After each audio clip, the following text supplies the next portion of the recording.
Welcome everyone to the stream today. This music is louder than what I expected. Is it loud for you guys? Let me double check that quickly.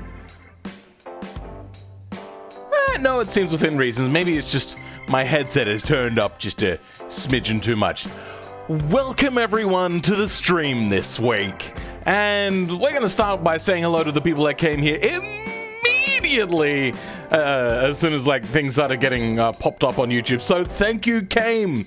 Wow, bro, you were here quickly. Then followed very quickly by Crownless and Budini. You are very quick today. How is everyone doing? Apparently, Where Vixen is totally hyped for this week. Shivi, you reckon you're late? You're not that late. Maybe I was, because the whole couple of seconds there of me not being entirely ready for the stream to start. We can still hear you over it, so yeah, no, that's good.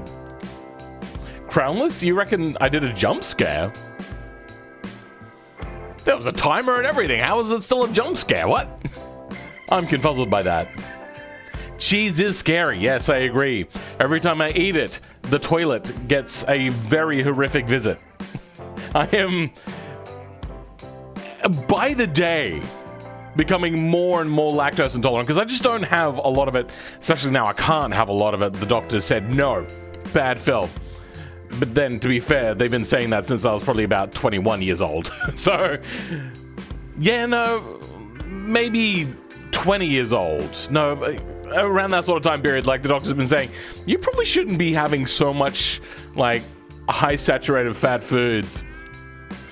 And, yeah, people with ADHD tend to react poorly to gluten and lactose, yeah. I'm fine with gluten, but I was also okay with lactose. But when I don't have any sort of milk products of any sort, I don't fart at all. So there is major gut rot that happens when I have cheese. Though I've never heard of that one before, Werevixen, so that's a bit of a peculiar one. What a great way to start off the stream, talking about me and my bowel movements. Daylight savings is over? I know. It's kind of sucky. I almost kind of wish that the entire whole year round was just an hour off. So then, because here in South Australia, I don't know about where you're from, the sun during winter goes down before 5 o'clock. So at the worst, it'll be getting dark at around the time in which you're going home. So it's not great here in such a southern part of the world, or close to a pole. You like cheese? I love cheese. Oh my god, I love cheese so much. And it is killing me that the doctors have said, no, I can't have it. I'm not fine with either, really, but I still consume both. Okay. I mean, I've never had a problem with cheese. Some cool cars to see today. There are some real interesting ones. I am excited to test this one out. I'm assuming that it's been operated. This one I'm excited to try because it looks really cool. This one just looks really cool, though I'm assuming it's probably not the greatest car in the world. Then there's this complete whackers one in the background. Welcome, Nova Wolf Gaming. We have a car of yours, I believe, this week. Yes, your car did get in. Yep, I see that now. I hate it because being an hour away from the rest of the world is annoying for streams from the other side of the world. It's only an hour. I mean, I know that can be a lot, depending on what sort of time of day it is, like putting back your sleep time, stuff like that. But if it's from the other side of the world, it's more of just a scheduling problem. So I don't know if daylight savings has really much to do with it at all. Phil can have a little cheese as a treat. I mean, I love cheese. There's not only the health implications of me having as much cheese as what I used to have, but it's also the fact that, I explode on the toilet. Oh god, it's getting really gross now. How's my MG car? I have, I believe, all the parts I need now. All I have to do is I'm going to clean up around the area because I can't So I have to take the engine out of the MGF, which is a real problem because it has to be done from underneath. So I have to lift the car up, then take the engine out from underneath without, like, I have a carpet, but the carpet is not going to help me. What I need is a hoist, because what you need to do is, like, lift the undercarriage out of the car. So a carpet isn't going to help with that, which is really annoying because, my God, I have a carpet and it's so awesome when I've used it like once. And that was to do a thing which ended up being a bit of a shit show, honestly. Oh, dear. But yeah, once that's done, the cleanup, which is a real pain in the butt.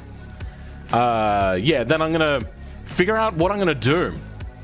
Because I'm not entirely sure. What I would like to do, but what probably won't happen, is I want to use something like a car jack to lift it up. What I might is get one of those,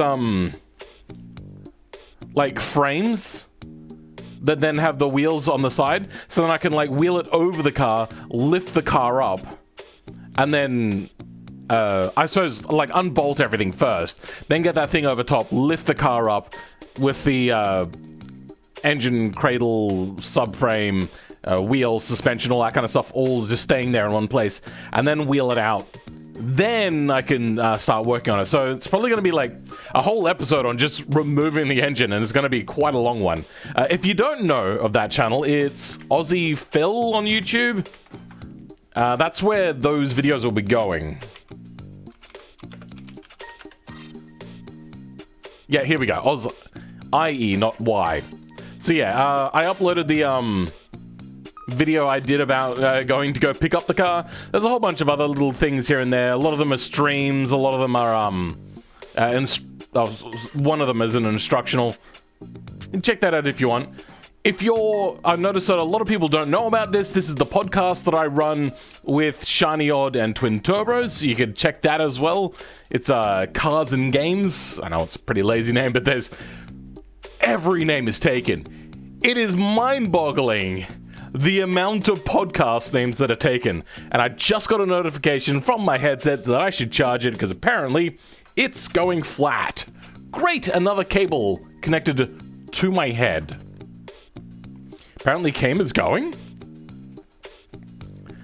As a part of Tropical Gang, having different times of sunset is a foreign concept. Fair enough.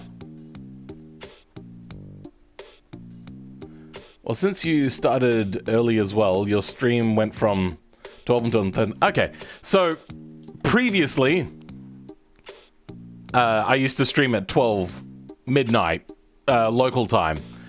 Then I moved it back an hour, and I got more people were happy. So I moved it back an hour, and then I realized this morning that it was daylight savings over. So now, yes, you're right. It is an extra 2 hours early today. I've never been in a car pit, but I would feel claustrophobic in one. I agree. I feel exactly the same. You should have it in the subscription list of your channel. I plan to. I just keep forgetting. I've committed the ultimate sin recently and bought a motorcycle rather than a new car because of congestion and fuel. I would buy a motorcycle if it didn't cost thousands of dollars to get your motorcycle license here in South Australia. It is ridiculous. And like the waiting lines and all that sort of stuff, and then the government like hates you for having a motorcycle. Police hate you for having a motorcycle. It's not a good experience. Though, on a driver's license, you can drive a 50cc scooter with a regular driver's license, limited to about 50 kilometers an hour, which is about 35 miles per hour if you're working rudimentary sticks and stones kind of numbers. Is that a Bronco? It's a Bronco competitor for England. I wouldn't mind a motorcycle. I would just be scared to ride one. I wouldn't be. I mean, I grew up with a 50cc scooter, and I have driven motorcycles before, or ridden, I should say. I don't know, they're just fun. But South Australia is also a particularly unpleasant place to drive around other people. If anybody knows Barjo, which is a person that used to be on the TV here in Australia for a TV show called Good Game on ABC. They just do like game reviews and all that sort of stuff. For the longest time, he streams now on Twitch, and he recently moved to South Australia, and he is a motorcycle driver. So yeah, he was on his stream talking about how that was problematic. Anyway, let's go and have a look at these cars. I think we've given enough time for a little bit of a chit-chat, a little bit of a catch-up, and camera's a little bit fast. First, we're going to start off with this one. A fairly rudimentary sort of design, maybe a little too much chrome for my personal taste, but this is a bit of an odd one, and I am going to call him out for his choice of story on it eventually. But this car is meant to be worth over $1 million, and even though it wouldn't, they've stated that it does over 200 miles per hour, which is not going to happen with that body. Like, to get that thing in that state, in that build, without any, like, taping up the front bumper or anything like that, even with a ginormous amount of power, it doesn't have enough power, I don't think, to actually reach the speeds in which they said this thing would reach. The design is closer to an international Scout. I don't really know much about Broncos or Scouts or international. I come from Australia.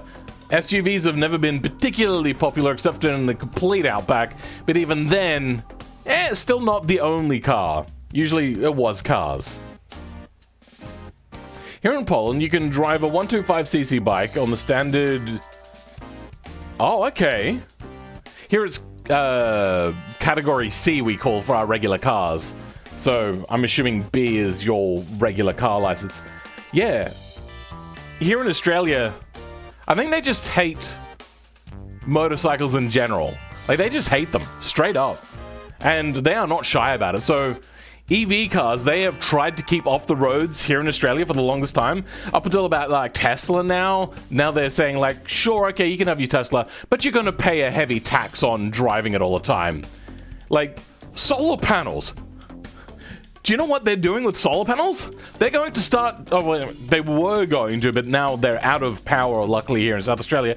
Charge you to put power from your solar panels back into the grid.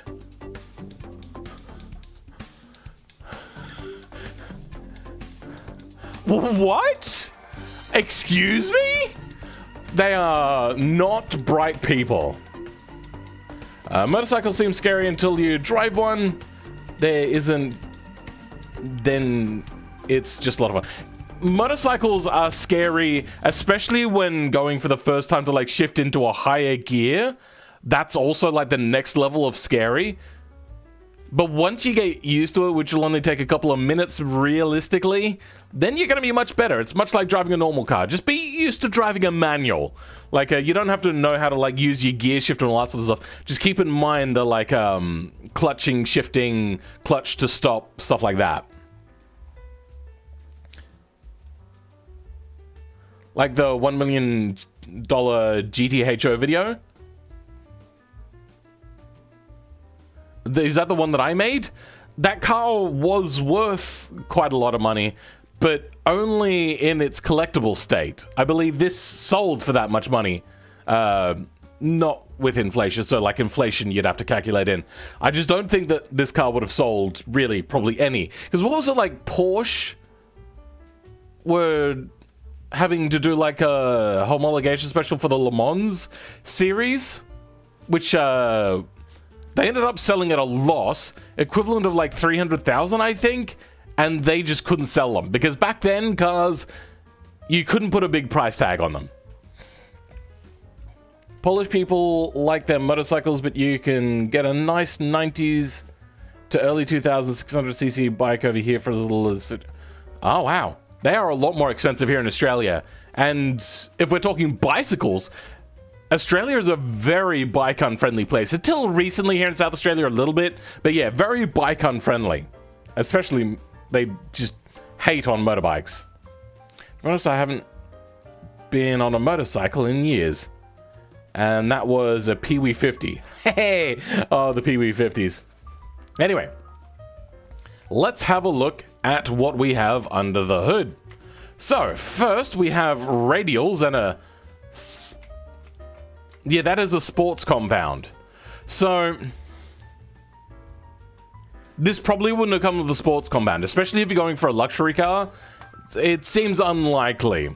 Then in here we have solid disc, so at least they've been a little bit reasonable, and 2 piston, which is about right, I suppose, for being like super high tech, if that's what they were going for.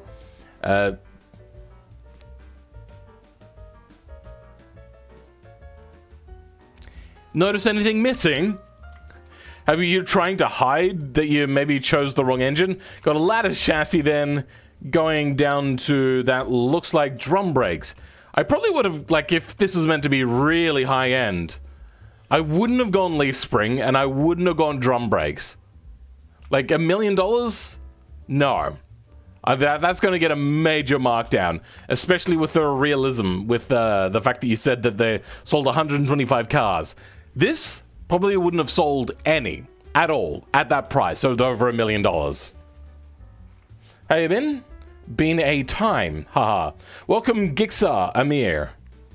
Oh, I should say welcome back. I'm doing fine, a little bit phlegmy, but apart from that. My dad wants me to get a motorcycle license because you don't need another person on your L's. I don't know what you're trying to say there, but sure, okay.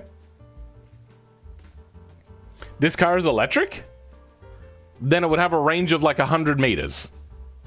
At that amount of power that they were suggesting for it. Chassis is debatable. Hypothetical engine. Bluetooth. No. That would mean that the engine was somewhere else. Here it's just non-existent. There's a lot of muscle cars this month. Yeah, there has been quite a few. The check engine light is on. Gonna... You don't have an engine. Yeah. It's good to hear that you're fine. Welcome Yukar and Octane. There's been a few more people. Vane Blaine, welcome. They all seem odd for the body. There's a lot of odd... Okay. Somebody here doesn't watch my streams. This is not how a dash goes. So let's start from the rudimentaries. For one, this seat is too far back. So you're gonna get in, and usually what people will do is they'll go bum first and then start leaning into the seat. They're gonna scrape their back up against the pillar. So those seats need to be further forwards. As for the height of the seat, that's actually about right. The next thing is you've clearly thought, no, there's too much of a dash gap.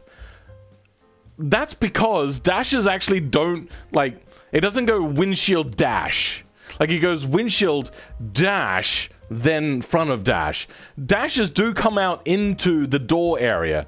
So I think maybe you should probably have the seats lower, scale them up, then have the dash come further out and up, because currently your torso sits here, your legs sit here, and then they, like, your knees will be in the middle of the steering wheel and then can't make it to the pedals themselves.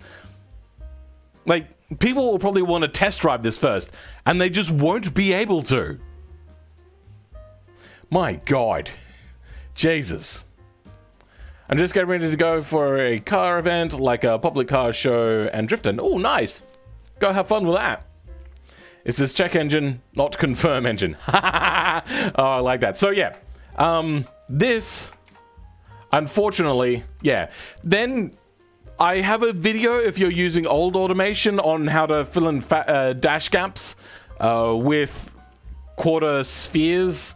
In the new version of automation, it comes with default in interior, there's dash fillers. You can get one that kind of fits the shape quite nicely, and you can use that to, like, move the dash out and then have the dash filler in there to fill in the gap. This, very wrong. Very, very wrong. Might send pick on Discord? Sweet. Oh. Okay. I see that they've tried to use a filler thing here as well. The other thing that should probably happen is this here should probably be further forwards as well, because your footwell doesn't end where the door is, basically. This footwell would probably end up at about here, is what I can tell. Also, your steering wheel and everything would be higher. Because, yeah, no, you just so much geometrically wrong. Then you've got this here, which, big cringe, bro, big cringe. You've got that problem. Fair enough, I have talked about how to fix that in the past. With a lot of seats.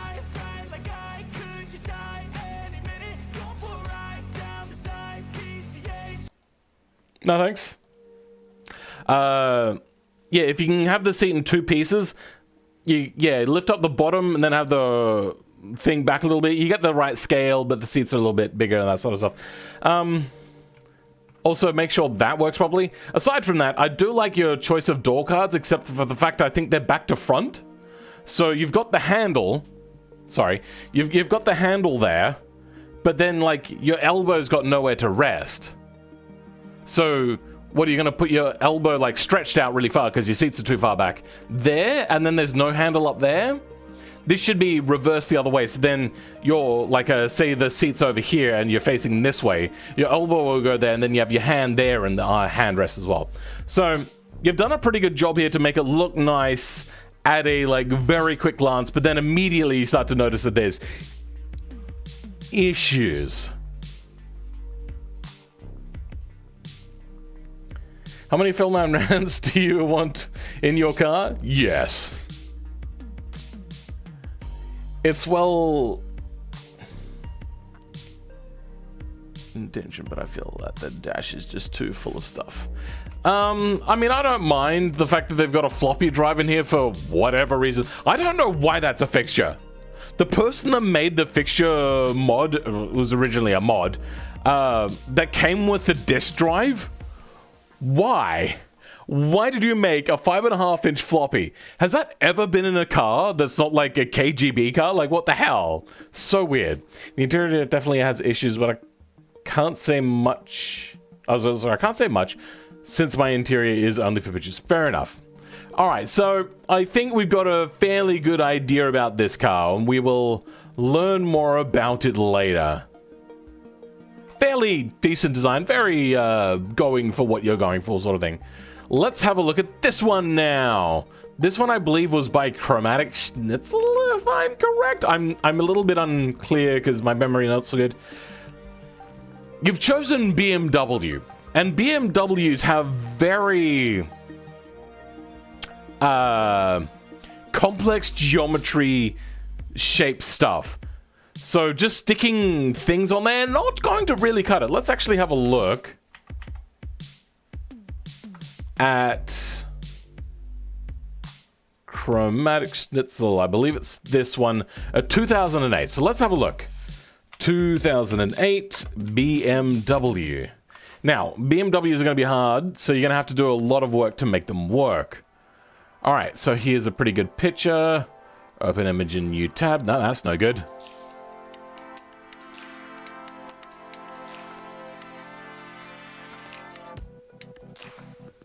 There we go. Okay. So, you've got these parts that come around here that have a distinct line that then shape towards the light, so it's kind of creating a bit of a line there.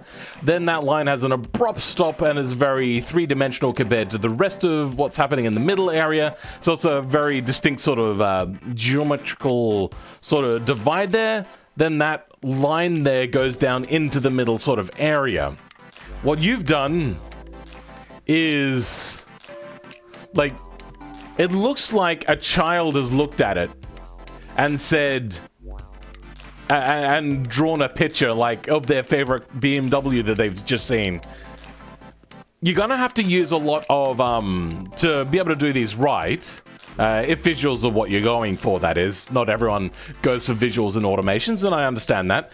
But body molding, lots of body molding sort of stuff, thinking about it, placing it in a place, going, okay, good, we're starting to get there, put things around. You just start playing with it a little bit like Play-Doh, just keep adding to it, maybe subtract from some areas, do different sorts of things. If you wanted to be really, really basic, so say you've got this fixture here, one of my favorite body molding parts. You could potentially put that right down the middle, and then use some of those like a triangular, three-dimensional like pop-out bits to like put the edges on it where you want the edges to be, and bring them down that sort of way. Like, then put the more square sort of body molding that bulges out a little bit. Put that over here. There's stuff to be done. Welcome, TJW. Phil just brought another twin charge XC90. Another one. Damn, they didn't even make it to Australia. BMW have very elegant and complex designs. I think that's a fair assessment to explain it that way. Welcome, Nevro Sky. How's it going? Hope I said that right. Guten Morgen. Welcome, Broken Ursula. We do have a car of yours. Maybe it's a KGB car, you never know. Potentially. But I feel it would just be black. Grill and lights were good, but in... Yeah, so you've got everything kind of like basic. You've done what I would call blocking, but you haven't really gone beyond that point. Spend another hour on just fiddling with things and making them more. Because as it stands, it's not going to get a very good design score. In here, though, we have sports tires. We got 2 piston vented brakes on double wishbone, so nice and standard. Then a big V6. That's a very big V6. Quad cam with twin turbos. What's the size of that manifold? Okay, that's a standard manifold. So pretty standardized, so good. Trying to keep the price in check, which I'm very happy with. Pretty decent. Okay, so here it's not so bad. Still, we got hopefully that is what I think it is, and that is multi-point injection, because I don't believe BMW at this point bothered with direct injection. They were still going multi-point, though I'm not entirely sure. Welcome, Future Azul. How's it going? I tried to aim for some realism in my car. Oh, good to hear. Welcome, Vane Blaine. V6 and BMW cursed. I know. That is... wrong. Oh, hold on. Do they actually have a BMW badge on here? Oh, they do. Oh, no. No. No. Oh, big oof. So... one of the things that people love about BMWs is not their V8s, not their V10s, all that sort of stuff, even though the V10s have apparently recently had like a big resurgence. No. It's their straight 6. That's what people really love.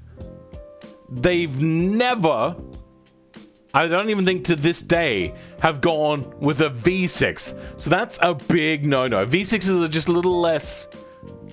robust, I believe, is probably the terminology you would use. Also, they're harder to work on, considerably. BMW mainly use inline 6s. Yeah. They also use a lot of 4 cylinders. A lot. It's going good. Good. Straight 6. I'm doing your loudest F1 car right now. Oh, nice! Still one of my favorite cars. Cool. Izetta body mod?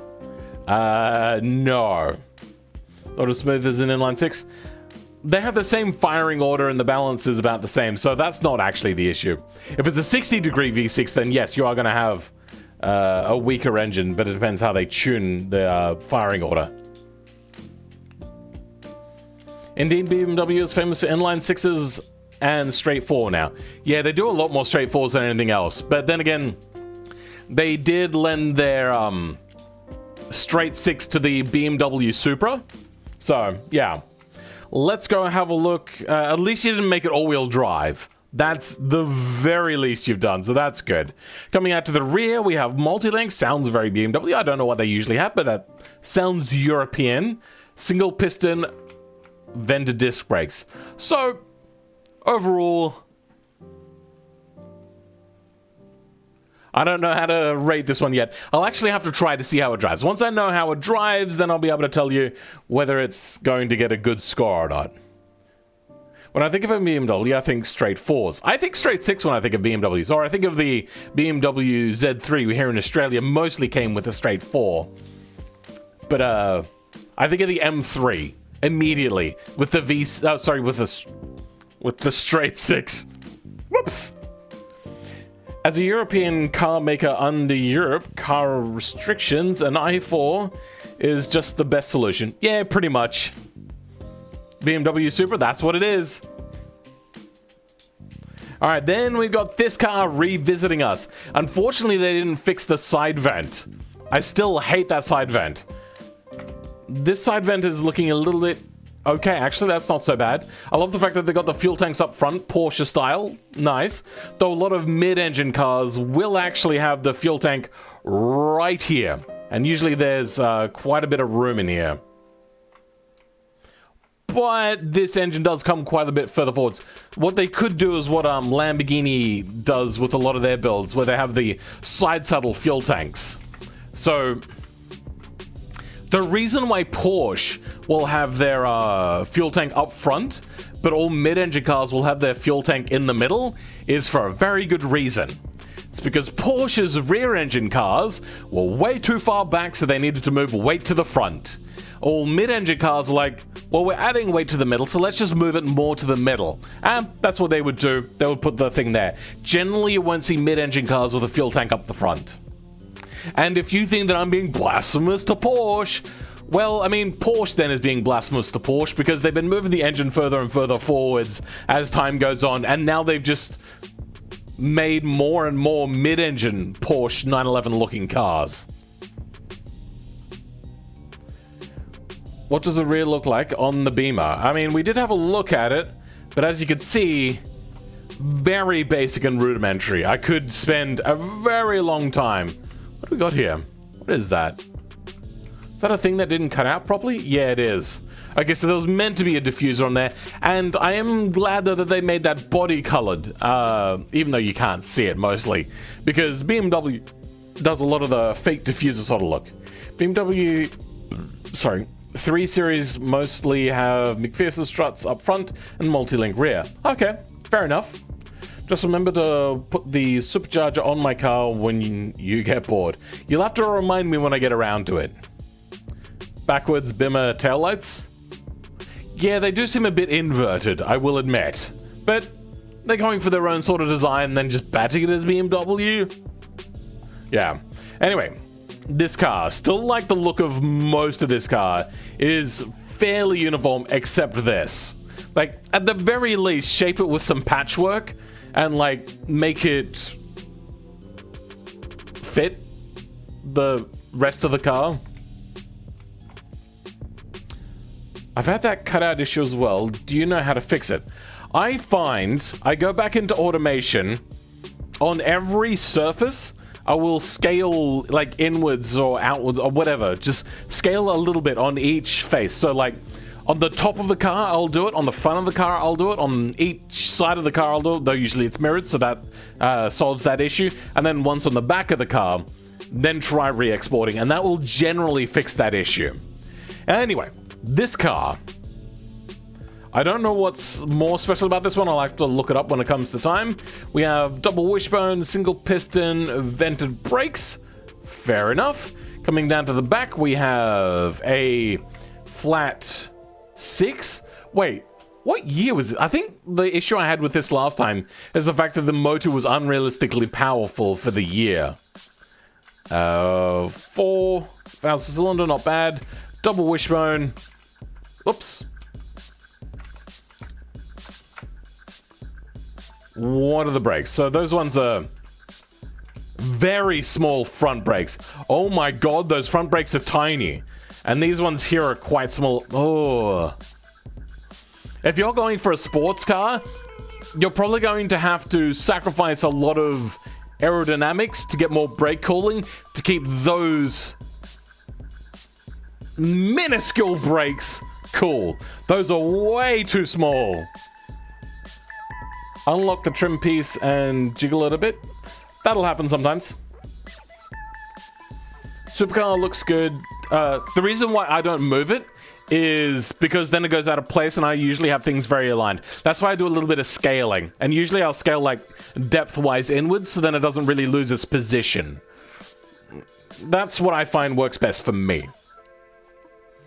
The supercar looks good. Definitely don't like the vent either, but that front is very nice. Very 300ZX. I agree.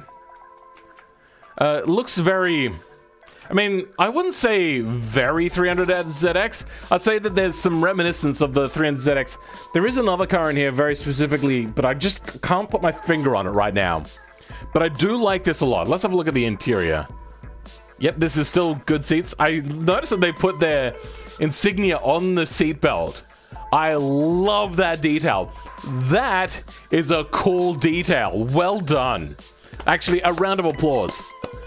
That is one detail I've not seen anybody else do yet. I love that so much. Those brakes are gonna fry like bacon. It really depends on how they've done the cooling. Now, interior. Most of this looks fairly good. I love the dash that almost looks like it's glowing. That's pretty cool. Your seat is too far back. Generally, a good rule of thumb is your bottom of your steering wheel will be just over the edge of the front lip of the seat. And generally... How far low is this? Yeah, that is not really enough of a drop from the seat to where your feet go. That's probably going to get quite uncomfortable for a lot of people. I know this would actually cause me back problems. I think your roofline is a bit thick. I think you probably could have made that a bit thinner and maybe lifted the seat up a bit. No, that seat is probably already a little bit too high. Maybe dropping the floor a little bit. What? Okay. Yeah. I think maybe dropping the floor a little bit. But then again, it's already really low. Maybe scale the seat down to at least make it not look weird, even still, yeah. It's not quite right. But still, you've done a fairly good job there. I love that detail. See, other people are agreeing as well that they love the detail. So, I'm drawing a blank on who made it. But Nova Wolf Gaming and Space Warrior both agree. They both love it. It's also, like, a good choice of font as well, as that font looks like it's almost woven in. So, nice work there. Very well done. Let's move on to the next car. Using the same body. Is that correct in saying? I believe it is. Looks the same. Got a little bit more of an Alpine sort of design, which is unfortunate because Alpine is... I mean, they create ugly cars. Didn't we have this car last week? I believe this is a different version of the car. I'm not entirely sure, but it got voted up and there was only 10 cars this week anyway, so sure, whatever. Let's go in and have a look at what we have on the inside. So it is mid-engine, double wishbone, single piston, minuscule brakes. Is this made by the same person? Let's go down to the back. We have, nope, we have an N-line, 3-cylinder, naturally aspirated, full race blown exhaust. What is happening here with the exhaust? Like, what is this mess, automation? Come on. That's wacky. Like, it's complete whackers. I don't like that front, sorry for whoever it is. Yeah, this one I'm a little less keen on. Not ugly, but not great, in my opinion, I suppose. Is that... Oh, it's a rear engine. But they've moved the rear engine further forwards. I just hope that they know that the nodes for this are probably still where the engine actually sits and not where you would want it to be. So, questionable choices have been made. Or maybe they moved it forward so then the exhaust wouldn't bug out, since it's already bugging out and it's so far away. The back end looks quite nice. There is a lot of detail I like here. Detail here that I like. Not 100% well executed though. But at least you've done a fairly good job with such rudimentary shapes as well. It's like basic lights, basic bit here. These are all basic, but at least usable. Not sure what you're trying to say there, Vane Blaine. Automation is happening. What that exhaust doing? I don't think even automation devs would know what that exhaust is doing. Oh, cool. Got glass on there. Well done. Nice little detail there. I approve. And then we have correct side drive, good driving position, good pedal position. Ah, finally, somebody's got it right. Well done. Back looks pretty good. Similar to an old car I made once. Fair enough. Yeah, I think it looked fairly decent. Lots of cool little details in there. There's even a little bit of a light up here. Nice. I likey. Good seats. Is that two different fixtures? Yeah, that's two different fixtures to give like a quilted seat effect. Nice work. Well done. I like this. The interior is actually one of the more complete interiors I've ever seen. Like, there are the ones that are like really hyper detailed, but this one is very good for a moderate car. The only thing I would say is if you want to take this to the next level, the first thing I would do is probably move the dash further back, and then you won't have to stretch your steering wheel quite like this. So what you've clearly tried to do here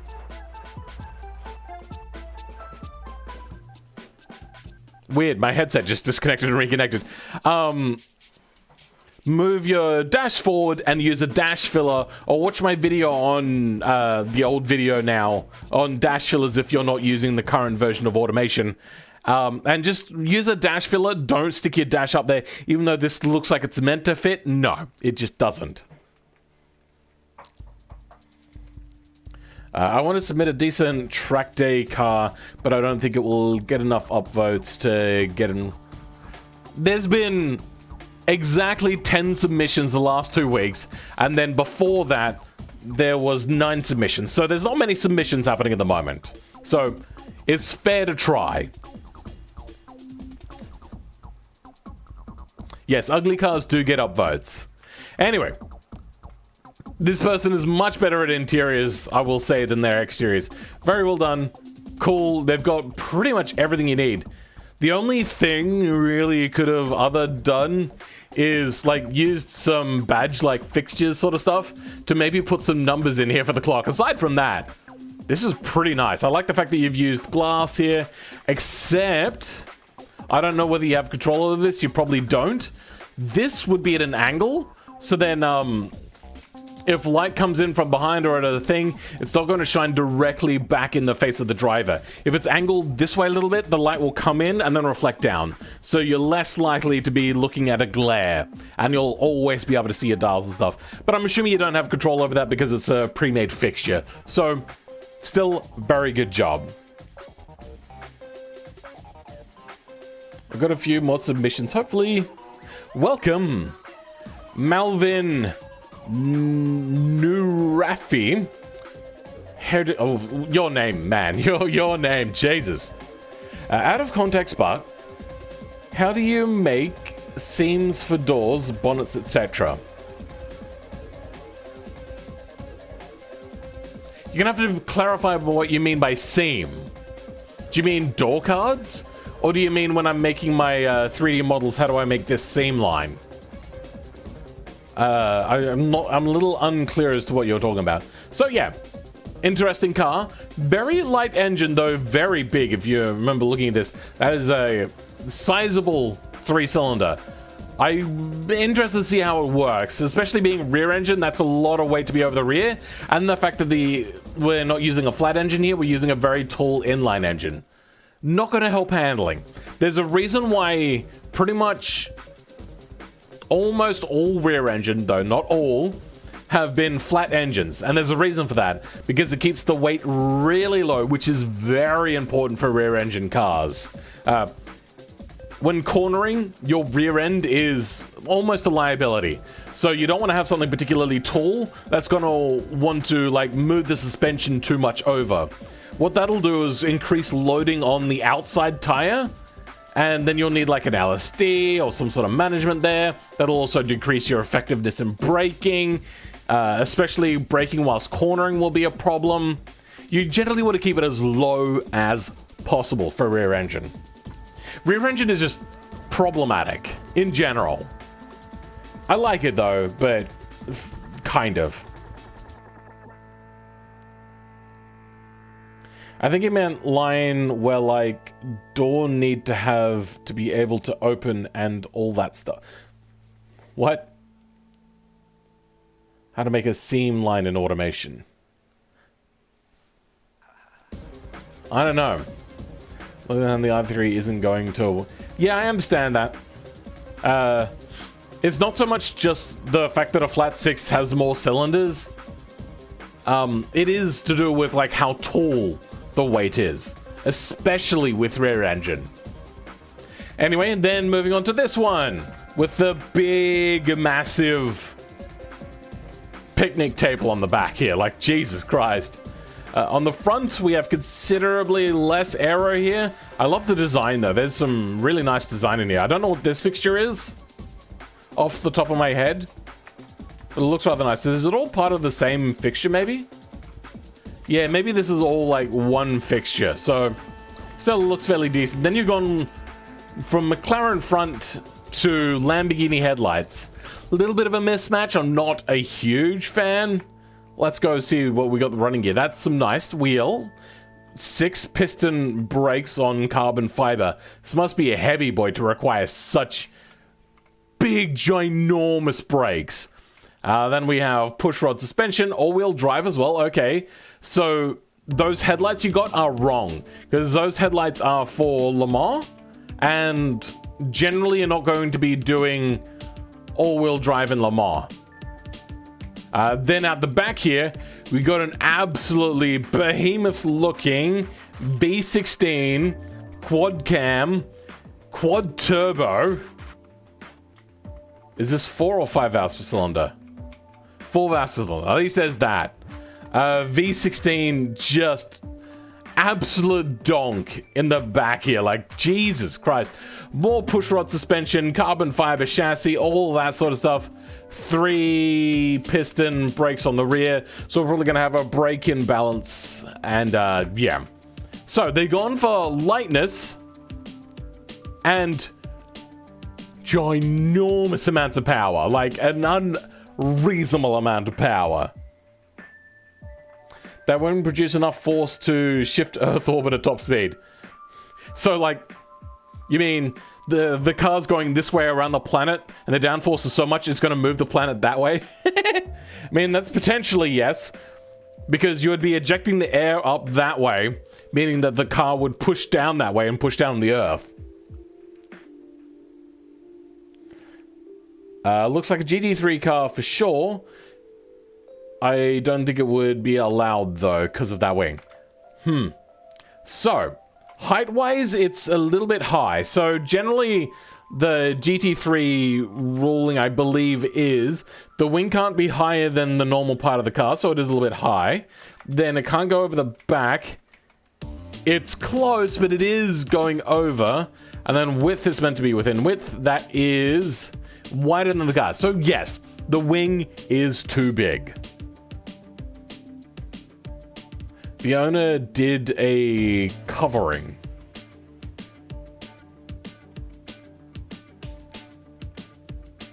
Hey? What? I'm confused. That's a lot of carbon fiber. That is a lot of carbon fiber. So, hopefully this one handles pretty well. Do we have an interior? I don't think we do. No, we don't. Okay. So, let's have a look at the air in to air out factor. This is our only air out. Aside from, you might have a little bit of air come out of here. You've not really done anything. There's no windshield wiper. There's no side indicator, which is a legal requirement. I'm going to guess that the front indicator will be in there somewhere. But you've got a moderate amount of air intake here. Like, not a huge amount, not BMW schnoz amount, but not a small EV amount. That air has to come out somewhere. You don't particularly want that coming out of the wheel well or anything like that. And that is not big enough. So your air in to air out is unbalanced. What you probably should do is put a ventilation up around here somewhere, since there's not much air coming into the middle here. Probably some air ventilation up here to kind of show airflow out and around. Looks like a Lambo on the front. I agree with the Goomba pump, but this is a McLaren front with Lamborghini lights. The carbon fiber turned out okay on this one. Yeah, the carbon fiber is not so bad. Usually carbon fiber looks pretty ugly. They've done a pretty decent job here. Enough carbon fiber to make YouTube compression mad. Anyway, moving on to the next car. Then we got this one. There was something special about this car, but I'm drawing a blank on what it was. So I'll have a look at that later. Interesting design. It looks electric, so maybe it is electric. Is this mid-engine? Maybe? Thanks for the feedback. Okay, fair enough. Sorry, I mean, you're welcome.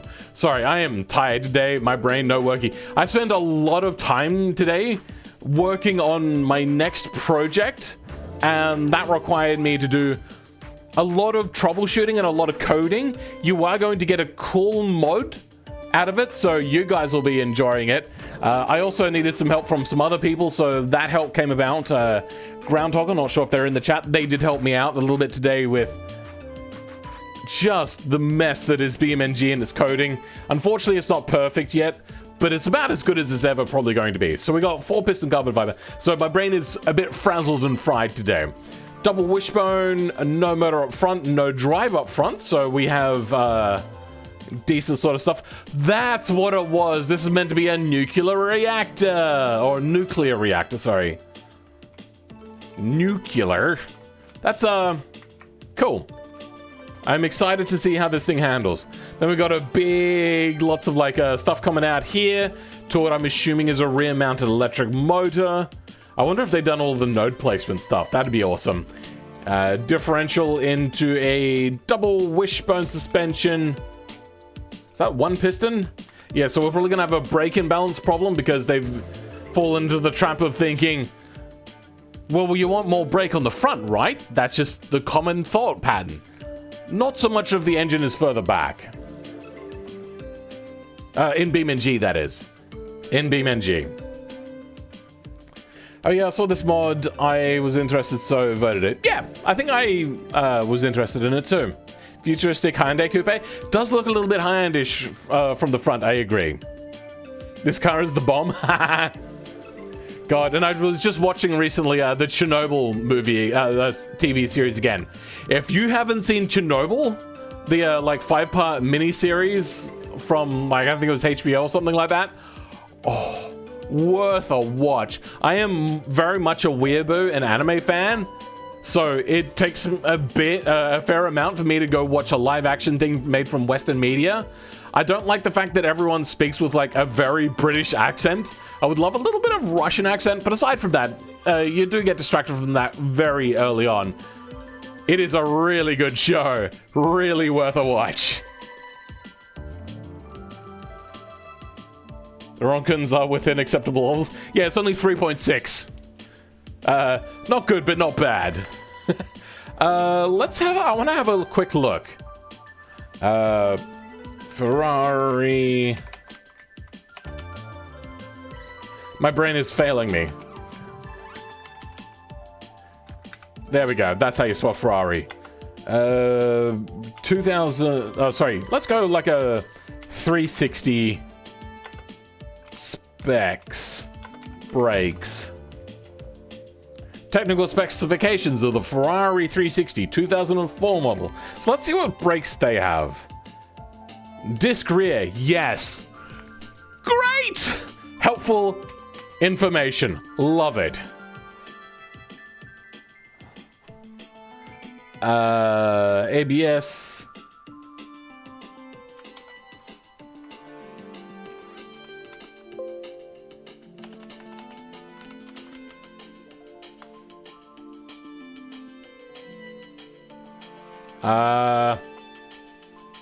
No. We got front brake rotor diameter and rear brake diameter. So they're both the same size, but we don't have the amount of pistons that they have. Brake upgrade? No. Pads and discs. You know what? Front brakes. Images. That looks like a 4-piston dealio there. As you can see, two sort of round bits in there. So let's go. Rear brakes. See what we got here. That also... No, that's front brake. Rear disc brakes. It's a bit hard to tell, but that also looks like a 4-piston, and then you got the little handbrake one. That's front brakes.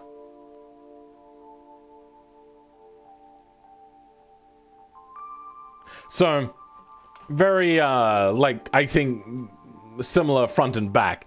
It's a bit hard to tell. But I think you get the idea. Brake calipers. Let's see if we got a picture of all of them together. Here we go. All of them together. It's really hard to see. Don't need this. Attention all aircraft incoming from Stonehenge confirmed. All aircraft descend below 2,000 feet. What are you talking about? Anyway. No extra information. Item description.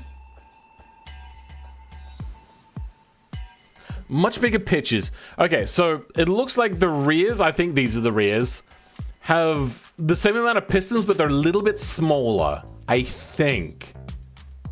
It's really hard to tell. So we got the same discs, same sort of thing. So, you're not just looking at me, you're looking at Ferrari, one of the premier mid-engine manufacturers in the world, say that you probably shouldn't have, what was it? 4 piston up front and 2 in the back? We have 4 and 1.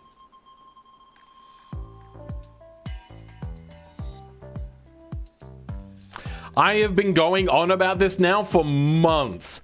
You probably shouldn't have that much extra brake force in the front compared to the rear when you have a mid-engine or rear-engine car. Big no-no. Automation may say like, oh, you want more brake force in the front. Or maybe you may hear about like a lot of cars like Bentleys having lots of brake force in the front. Bentleys are very different, and automation is also not really accurate to what's happening in BeamNG. They are very different games. A nuclear car was tested in the 50s. Yeah, I believe there was a Ford that did it. Wasn't too much of a zone to notice that Phil was streaming. Fair enough.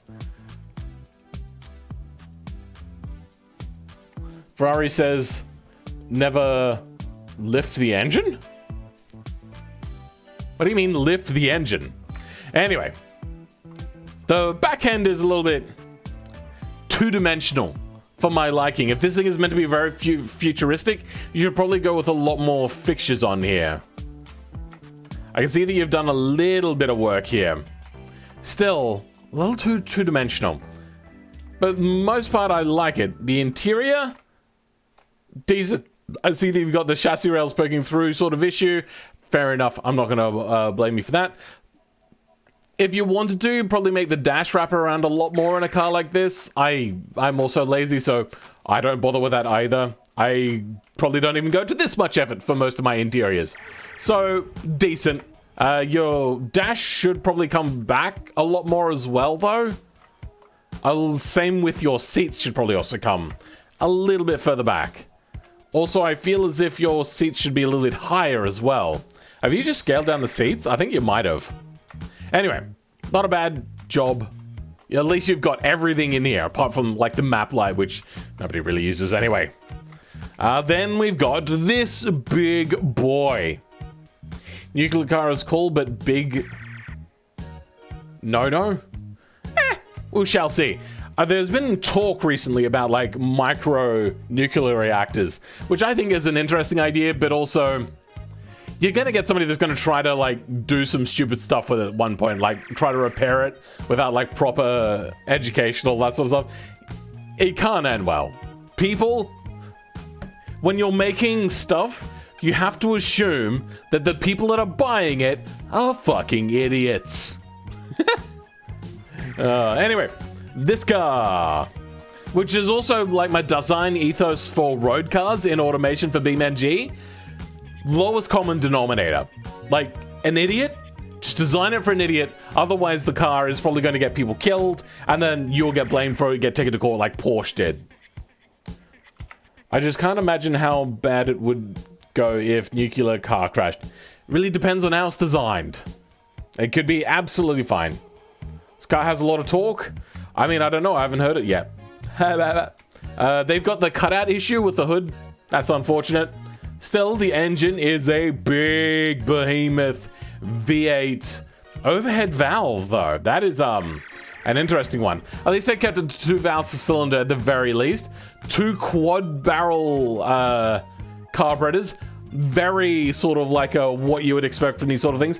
The only thing that I would probably disagree with is back in the day, this would probably still come with log unless this was like from factory. They sold an uprated version of certain things. In America, that was a very common thing. They would like sell extra bits and bobs. So I could understand the headers being that. I'm not so sold on the head design. Like, they knew how to make a proper V8 back in the day, like in the 40s and 50s, but they still wanted to cut costs so much they neutered the hell out of it and made it a flathead.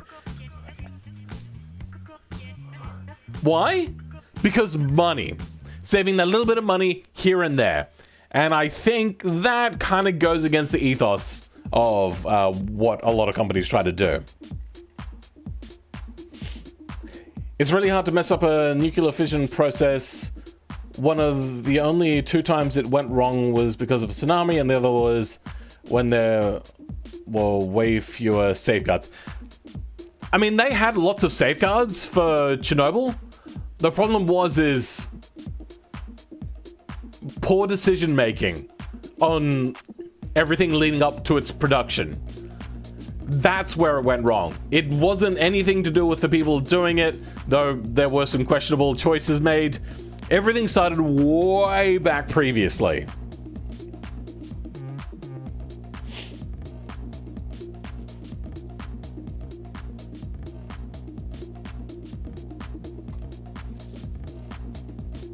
You guys are talking about a lot of stuff here. I hate pushrod, even though all the cars I like have them, but 1 cam isn't enough. I get it. And you can try to say that this is like a special thing, but it's probably not American. Because Americans also love more basic sort of stuff that they feel they can repair themselves, which is fair enough. I went through that phase as well. Now we're in like a replacement sort of period for cars, and I mean, it's okay. I'd rather it not be so wasteful. Welcome, Friendbus Channel. Interesting name there. How's it going? Oh, hi. I just see your stream. Thank you for stopping by.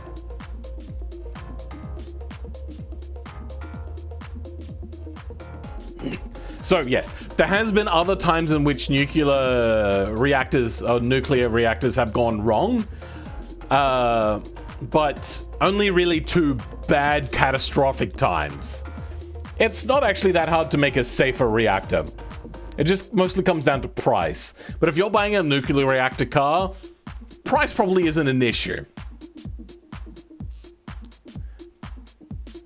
Let's go have a look. So, wait, hold on. Are those semi-slicks? Or are they sports compound? I think these might be sports compound on cross plies. Interesting choice. Okay. Then we have minuscule discs with 2 pistons. That doesn't seem right. I feel as if they probably would have gone 1 piston and had a bigger disc. Even if it is a solid one, still just a bigger one. Welcome, FW Stance. How's it going, bruv? Welcome back again. There are long conversation threads there that I'm not willing to go back into. Big engine, very... Oh, wait, hold on. The transmission is big as well. Did you guys just scale it up in the advanced fixtures section, maybe? I think that's what might have happened.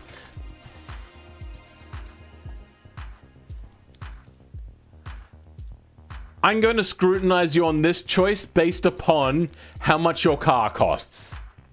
And it looks American, and if it's from America, that's probably going to be a big no-no right there. Independent rear suspension on a car in America pre-2008? I mean, there were cars with independent suspension, but it was very uncommon, even in the 90s. Like, Jesus. What about an engine? I don't know what wrong? What?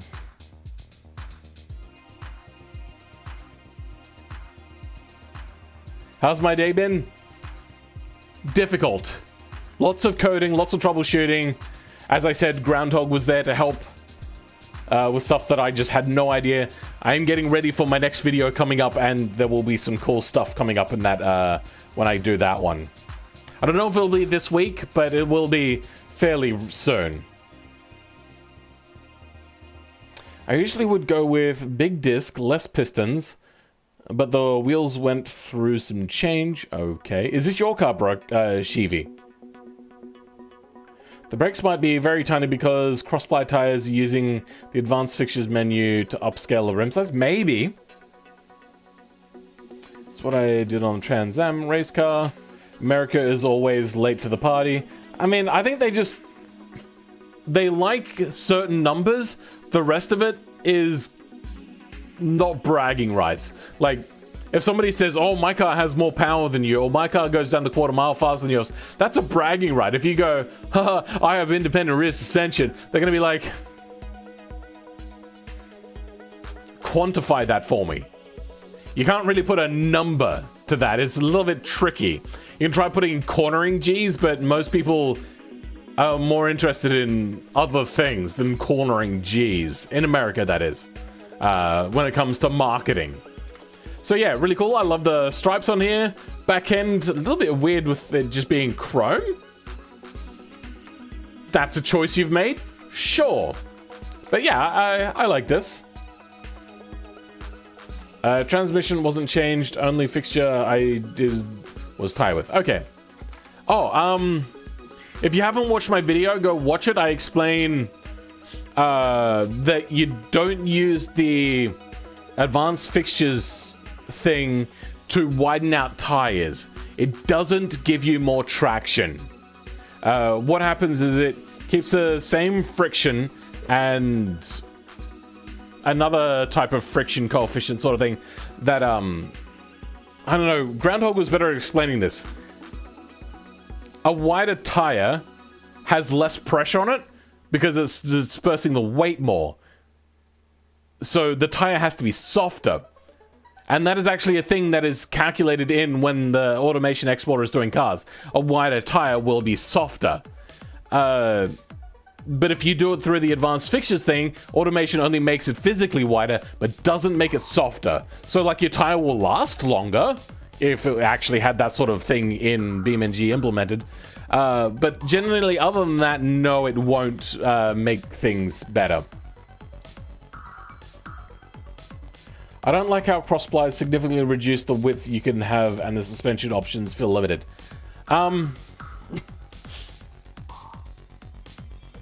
Cross-plies were limited. They were shit. But they used them because they were cheap and readily available. You didn't have to go to like a specialized car shop to get them, which back in those sort of days, you would have to make sure that the place you're going to has radials if you wanted them. Cross-plies were bad. Make a bad car if you wanted to be realistic. But if you're going a performance one, late 60s at the earliest are the first ones to really come with the option for radials. Other than that, brah. You've just gone, I want better handling, I want better power delivery, so I'm gonna just do whatever. No.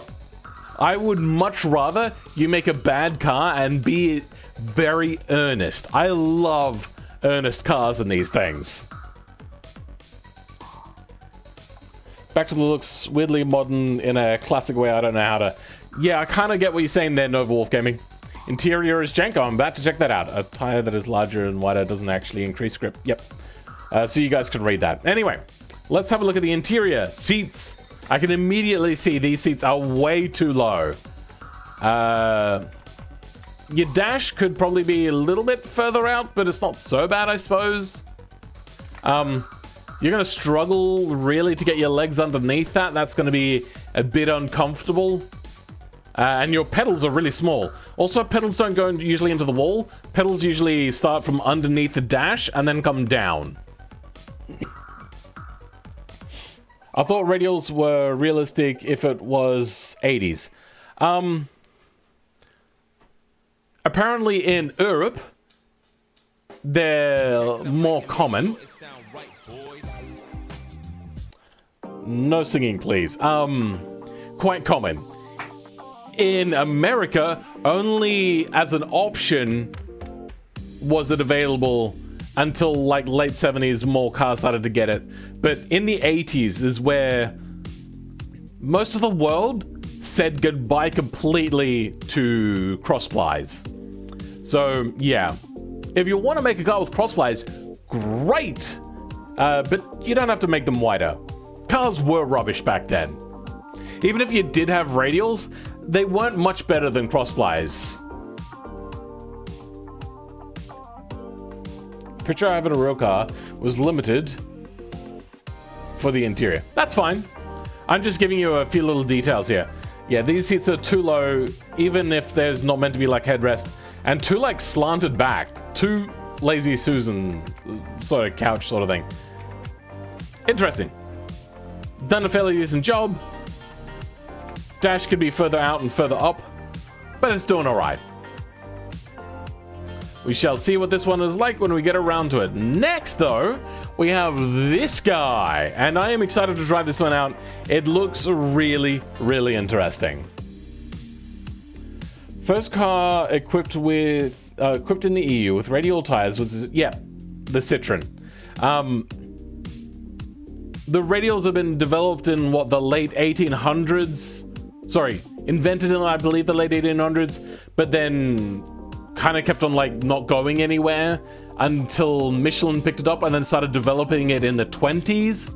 And then they didn't do anything with it until the 2CV, and then they put it on there.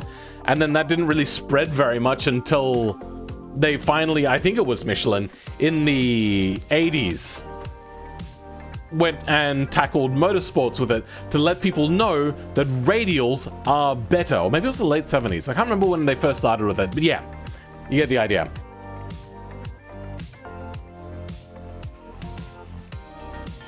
When did Europe decide radials were better? It was still an option until like the 70s. Even then, it only became standard as on some cars. That looks like a Ferrari Dino, I think. Sure. I don't know if the Ferrari Dino came in a speedster design like this, but okay. I think these are... That's the pattern for, radials.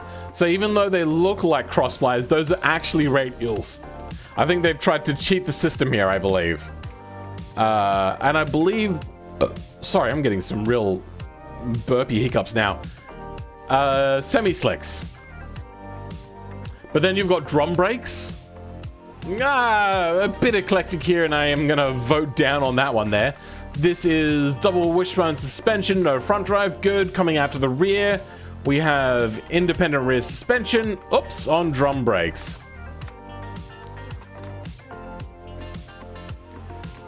And what engine do we have? We have a big V8. Oh, okay, race intake as well. So this is a very, like, specific sort of car, probably depending on the year, meant for racing. If it's a resto mod, then that's different. But this is probably sold to the public, kind of, but mostly meant for race car teams to get. Because, yeah, that's not going to be very good for a driving experience back in the day. Car's even more unrealistic accidentally than it already was, so that's fun.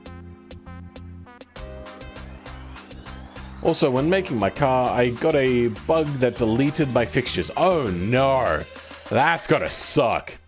Hey Daywhoop, how's it going, bruv? Okay, Fellman, learned tire manufacturers. Sure.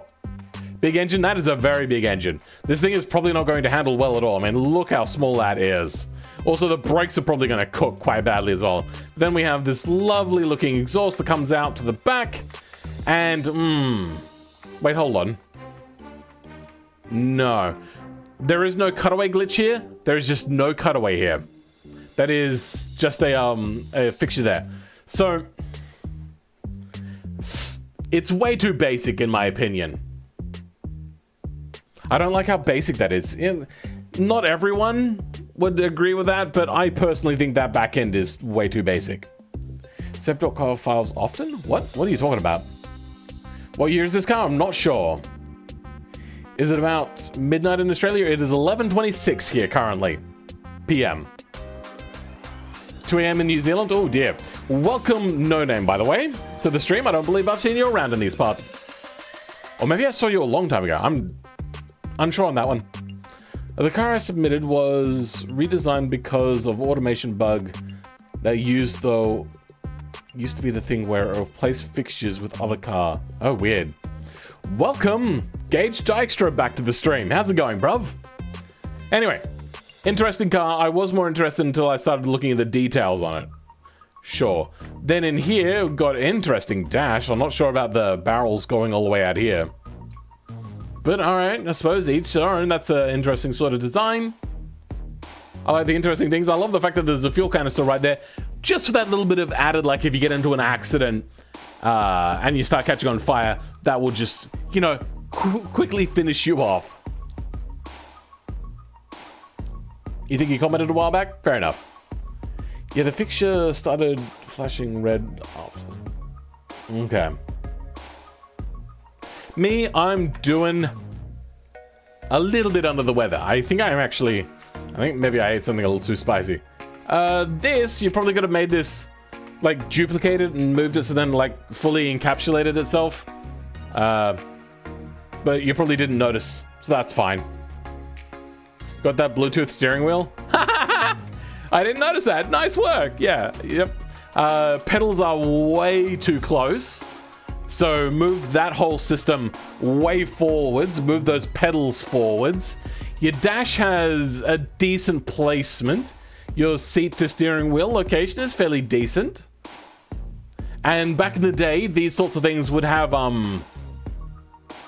a direct connection from the steering wheel to the steering rack. So if that steering wheel is pointed directly at the front axle, which it looks like it is a little, yeah, that's fairly accurate, then that is correct. There's no knuckles for like compression to make sure that it doesn't push directly into your face, and there's no like sleeve sort of, you get the idea. It doesn't like compress.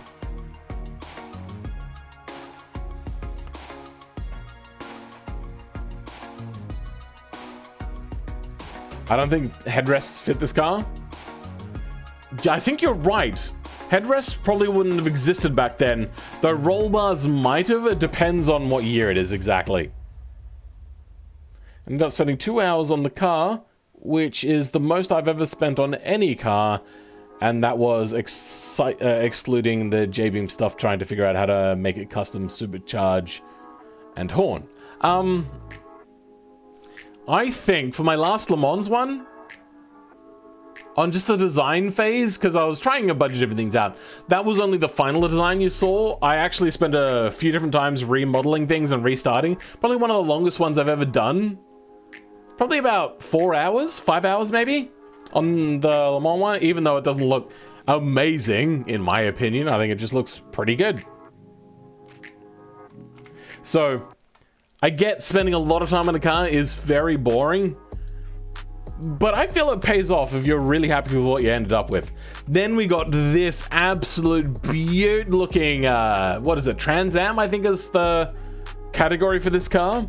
I feel like there should be lower spotlights as well. I love the fact that they've got the actual bumper open areas for like where the bumper would be. I feel they're a little bit too small though for what bumpers would be, but not so bad. Then got the big shaker hood in here, and the engine electric fans on a car of this era? I don't think so. Thought my current car is about 2 hours. Okay. I mean, somebody Trans Am Challenge car, yeah. Oh, is this your car, Ware Vixen? Okay. One piston, smaller brakes, fair, okay. This was also built to a challenge, as they said, so not everything is going to be their choice. But we've got double wishbones, big V8, big honking exhaust, push rod, twin 4-barrel carburetors for that extra fuel and airflow. Really nice work. Very period accurate engine. No front drive, that's good. Heading out to the back, we have a solid axle on leaf spring. Hold on. Is my brain no worky do? I'm pretty sure I've never seen a leaf spring inverted like that before. I'm not sure what's happened there. Also, while making the car and 200 hours into the game, I realized that middle click changes the cam location to, middle click is a godsend. The other one is if you got a fixture highlighted, press F and it'll center the camera on that. Those two things, phenomenal.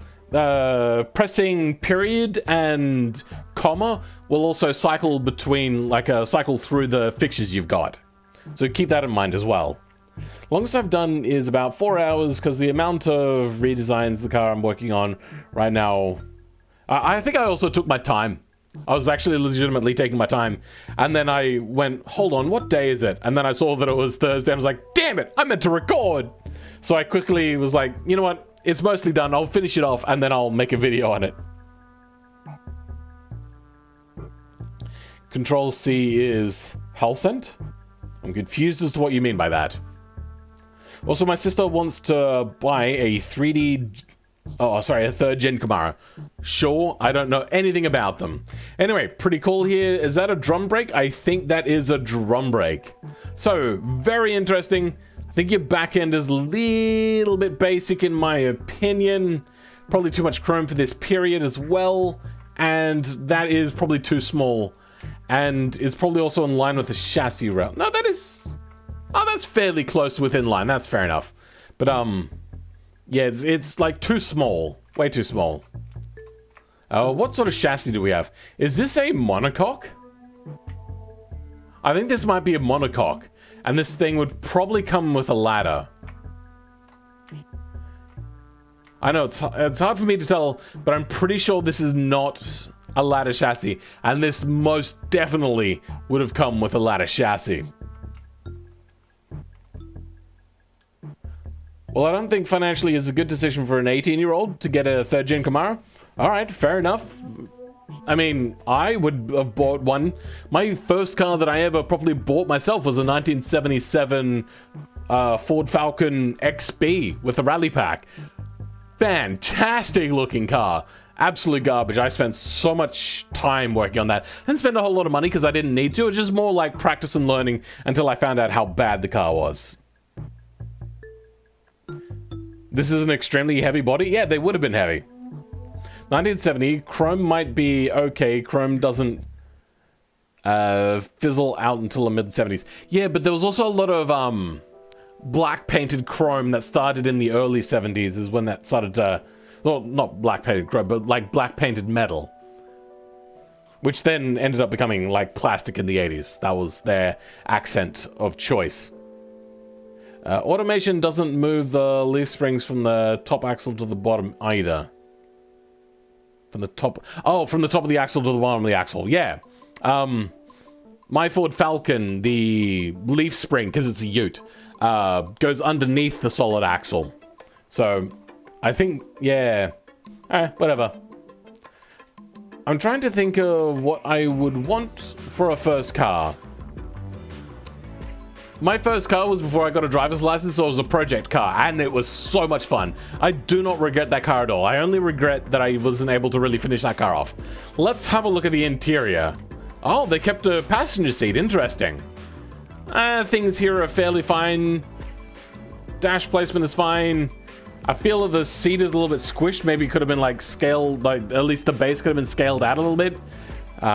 Because the tip of that is not really under the steering wheel, so Maybe this is meant for a tall giant. A gated shifter. Really?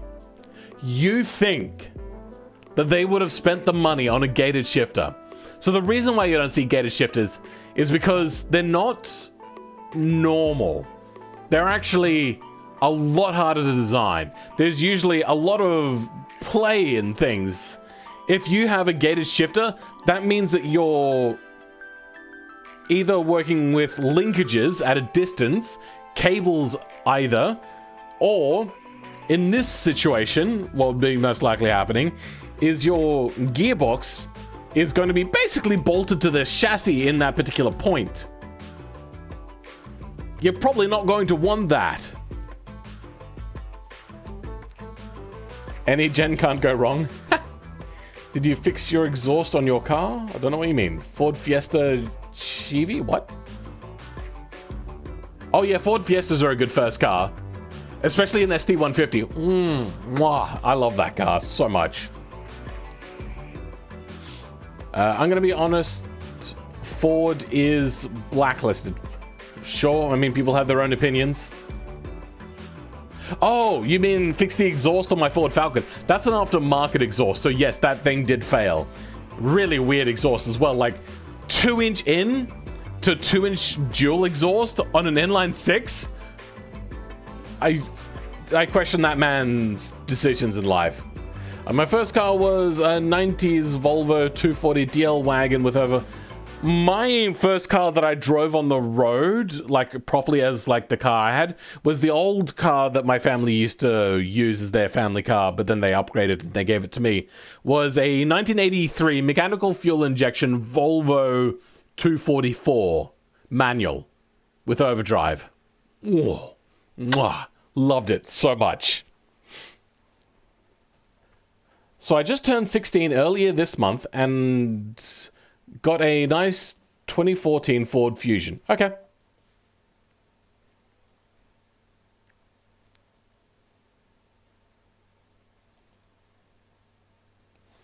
My first car was a Volkswagen Golf. Let me bring up the next lot of music. Mark 1, whatever that is. Okay. Cabriolet. Interesting. Probably not what I would have chosen, but if you're European, that makes sense. It was a clunker? Oh dear. European cars in Australia are very expensive to maintain. Anyway, let's have a look at the rest of the car. So we have a half cage. Okay, not even a full cage. Interesting. Though the windshield is one of those ones that have been replaced with plastic and then they have the bars over it to like help hold the plastic in shape. Interesting. They went with that much effort, but they didn't go with the full roll cage? Interesting. Sure. Okay. I feel like my first project car would end up being a Beetle. That's a fairly decent decision. Except here in Australia, Beetles are phenomenally expensive. Actually, you know what? Let's have a quick look. This is going to be our first major tangent. Gum tree. What are we looking for here? VW Beetle in cars, vans, and utes. Damn it.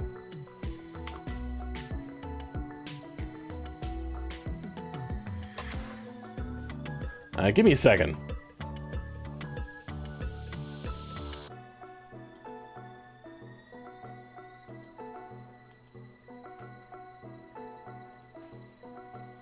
Cool. All right. Cheapest. No, not location. What do we want? We want year. So, 2.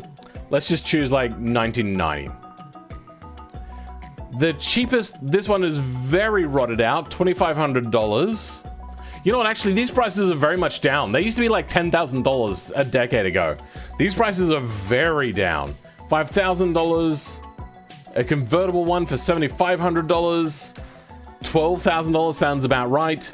Here's one that actually looks like it's in good condition. $14,000. Chat has been disconnected? What happened?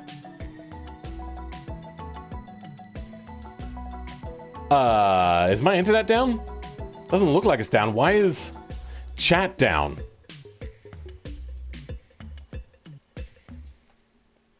The hell? Let me refresh the page. Probably gonna... What? Why am I disconnected? What the hell just happened?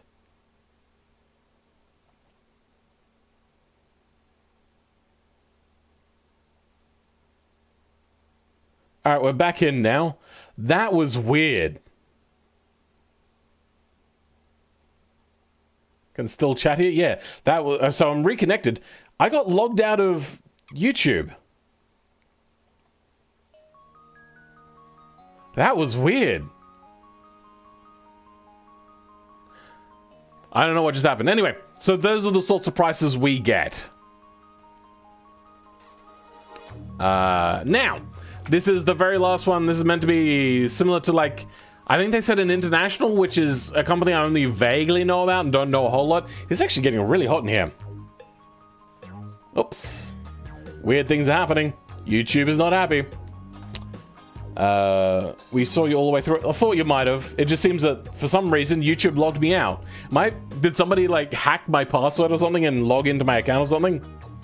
Don't judge my car too harshly. All I did was redesign an old car. Sure, my car doesn't have great internals, engine and chassis, but hopefully the external stuff looks good. And it was an older car I just redesigned and never made more realistic. Forgot to change back to left-hand drive. Looks like a Scout Bronco. Apparently that's what they said. All right. Bit of an odd hood design. Sure, I know that they would have these sorts of things, but probably not the fixture I would have used. Down the front looks fairly fine. I feel like you probably could have put some spotlights or maybe like a winch on here. I don't know. It just looks like it's meant for other things. Got that weird tire glitch. I don't know what that tire glitch is, but okay. Then we have, that looks to be drum brakes on double wishbones. I feel that if they were trying to keep it cheap, this thing will probably have a solid axle even on the front. Then a narrow bank V6. Why? Why a narrow bank V6? Why a 60-degree V6? Is there engine bay space limitations? It doesn't look like it. Generally, as a rule of thumb, you don't want a narrow bank unless you're going for like a V12 or something like that. Narrow banks are only if you need to fit an engine into a smaller engine bay than what you would like, mainly because probably that engine bay only took straight engines previously, or they just designed the car and then went, oh, we should probably fit an engine in there.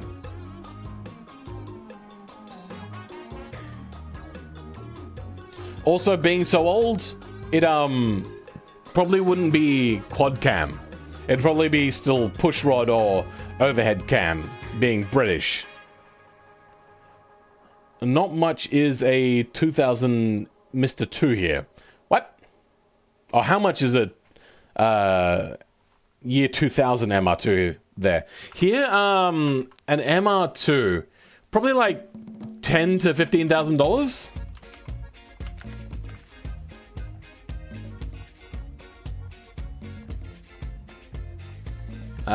So you wanted one that's from like 2000 onwards. So let's go 2002 apparently is the only option we have. Alright, let's go with that. $11,500. This one, that's just a manual swap kit. And it goes up to like 25,000, 27,000, and then a whole bunch of things that are not that car. So that's the sort of prices you're looking at. MR2s have never been particularly cheap here. 60-degree V6 double overhead cam carb engine, very cursed. Yes. I'll also start judging you now on the fact that you've gone twin dual car two-barrel carbs. That's 4 into 6. Not a great divisible number. What you probably want is just a single lot of carburetors, especially if this is meant to be for Britain. They're not going to be like huge on fuel guzzling, so it would probably just be a single 4-barrel or a single 2-barrel or a few fuel-saving carbs, or regular carbs, probably, actually. Like I said, it's not really old car. I never redesigned it internally. Probably could have. Did I just see a 918 kit car for an MR2? Did you? I don't know. I don't think so. I don't see one. Why'd the music stop? Just play the next song.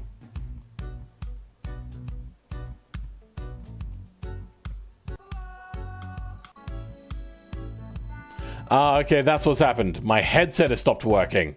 Great! Why is everything breaking today? What is going on? Yeah, 2/3 of a carb per cylinder. Not great. You generally want to keep it divisible. I definitely could have. I might do it when I make the 4-door version. Sure, okay. I just forgot that MR2s... or what MR2s look like. Alright. So we have independent front suspension. Sure, coming down into a transfer case. Independent rear suspension on double wishbones with drum brakes. Bruh. Questionable choices have been made. If you aren't breaking something, you aren't streaming. What do you think is left on the Beetle?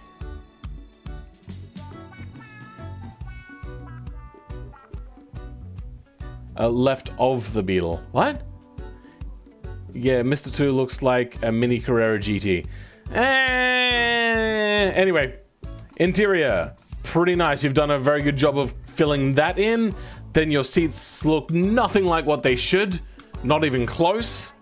Interior, your seats are way too far forwards. Maybe they're just too big. I think your seats are too big as well. Then you've got no leg room whatsoever. Your steering wheel is way too far over the thing, and you have next to no leg room. One of the things about these sorts of vehicles is the fact that you have lots of space, and that is not a lot of space. Check general for context.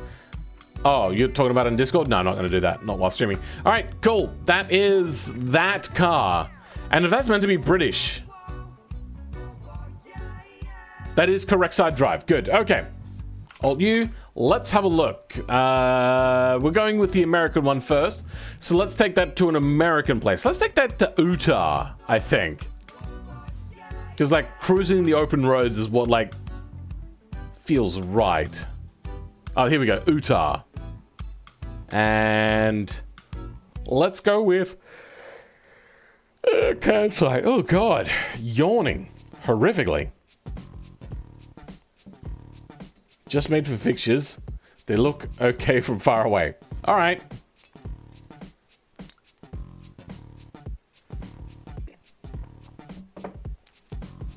But the seats didn't look period correct. Oh, BeamNG. All right, while that loads in, what is the car? We got the Bell Angled. Well, at least it wasn't Bell End.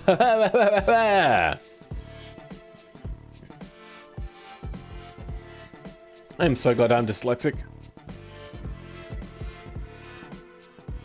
Is it not here? Did they give it the wrong name?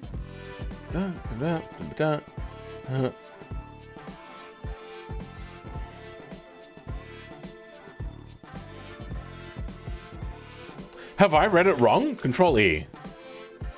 Bell Angled. Or whatever it is.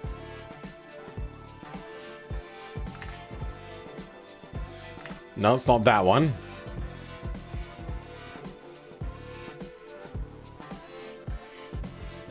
No, it's not that one. Clicking all the wrong things. I somehow put the wrong name in.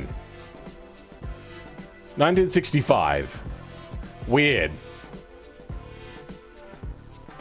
Wait, no, hold on.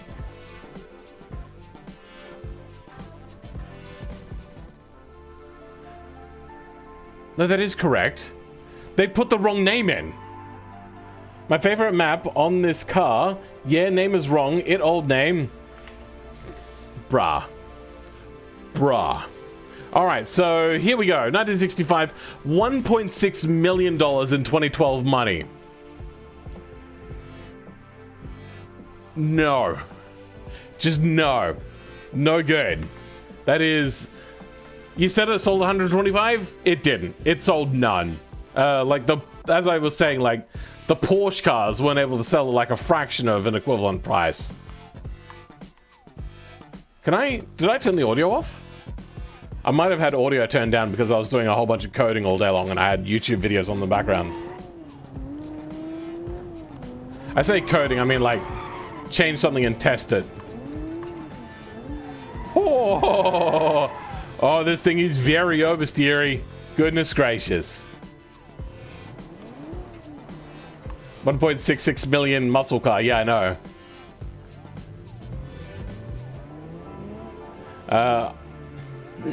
I converted my money as best I could to old money. If you don't put down what automation says the price is and you put some other converted money in there, you're going to get an F on that. Now, I'm not actually going to dock 10 points. What I'm going to do is give you 0 on your... like whatever pricing thing score is, and the other one which is oh, your brakes are way too powerful. The ongoing price thing, because the price of the car will kind of be reflected in the price of the parts. Fill changing something and testing it is coding. Sure. I mean, there was a little bit more than that, but okay. I know a flat plane V8 in a... You're right, that is a flat plane. That is also a fail. Because that does not sound like a crossplane. Nice spot there, Space Warrior. I don't want a full score anyway. Alright. I could buy a 55... I could buy 55 of my race car or one of these. This have an interior cam? We'll have a look in a second. Way too much power. Hey, look at that. We have a a steering wheel that moves. Got the interior camera and all that sort of stuff. No gauge moving, but that makes sense because that is a tricky gauge to work with. This thing is tricky to drive. Like, a dangerous amount of power.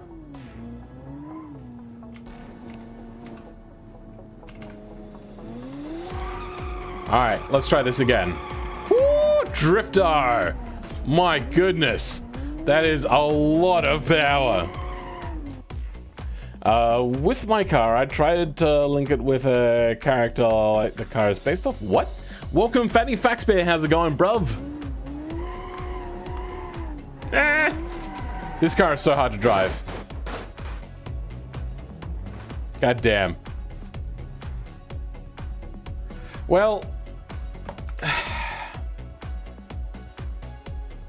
bruh. This car is so hard to drive. I think what we're going to do is we're going to go to the highway and we're going to try to see what sort of speeds we can reach. So, unrealistically high speeds. What was the power of this thing? Control W... Not Control W. UI apps. TOR. Torque curve. It says that this car, way too high of a red line, gets...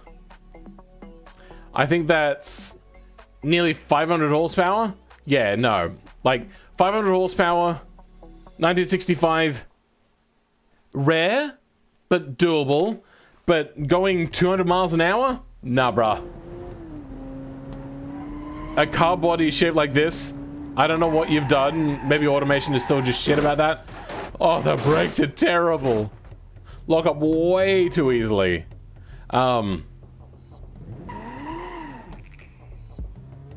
This is some weird music. My car is based off a Roadrunner. God, everyone's talking about that car and I'm losing track of who it is that made this one. That's right, it's Friendbis channel. Also, if you guys want to link your YouTube videos in the description of your cars, that's absolutely fine. Whether I'll get around to actually giving it a squiz or not, that is not what I'm promising here. Alright, I feel that this thing would probably be topping out at about here with these aerodynamics. Ah! And no turning. Ah! Oh dear. That's quite the crash. Wait, is this the final car? No, this is the first car. I was checking this max kilometers an hour.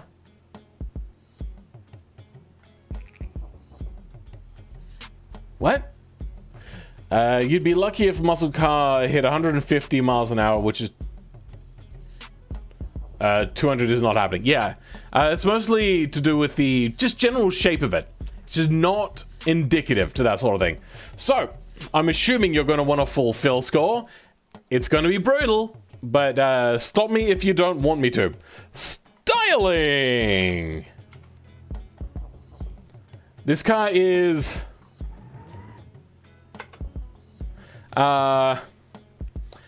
not going to be probably a very loved sort of style design. A little bit, weirdly shaped all over the place. Not ugly. Way too much chrome. Weird shapes. I do like the back end. The bumper is weird. I don't know about that. Maybe the bumper should have been like full width and then have the exhaust come out underneath like every other sort of car of the sort of time period. There's nothing like really special here. So I think I'm gonna go with something like 6. It's not ugly. It's just a little bit better than mediocre. In my opinion, it looks really cool, like automation attention-wise, but that will go into the je ne sais quoi factor. Then acceleration. It's fairly good. So we'll go with like a 6 on that, but it's so hard to put that power down and the whole package is not great. Handling, like a 3 out of 10. Fun factor, 6 out of 10. Drifting is fun, but oh, you'd better be good at it. You know what? Actually, let's put a 7 on that. Cool factor, the fact that this thing would have been super high powered, cool factor is going to be pretty darn high. Trackability, not happening. You know what, actually, drag strip, maybe, even then, probably not. So we'll go 2 on that. A little bit of drag strip, maybe. But not in its current form. You'd have to go, like, full proper drag slicks for that. Mine does 245 kilometers an hour. 245 isn't huge. I don't know my top speed. Automation top speed is very unreliable. I agree. Features. Well, we're judging this against modern cars, so let's go have a look.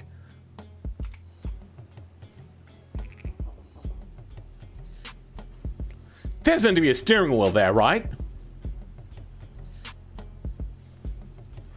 Let's reset the car quickly. I don't know what.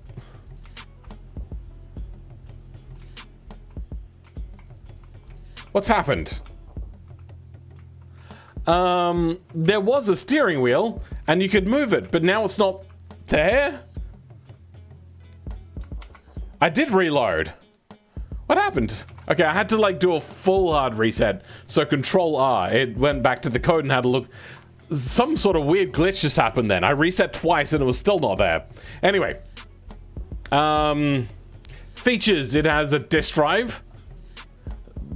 Very questionable. Sure, okay. Got a cigarette lighter. I don't know, man. It doesn't look like you've got any AC. You got a radio, but it'll probably just AM. So features are probably going to be something like a 1. Not greatly decked out. Comfort. The driver's comfort is going to be very bad. This one, you're sitting on some uncomfortable stuff. The seats themselves don't look so bad, and you look like you've got a fair decent amount of room. It was quite wallowy, wasn't it? Hold on, let's have a quick look at that.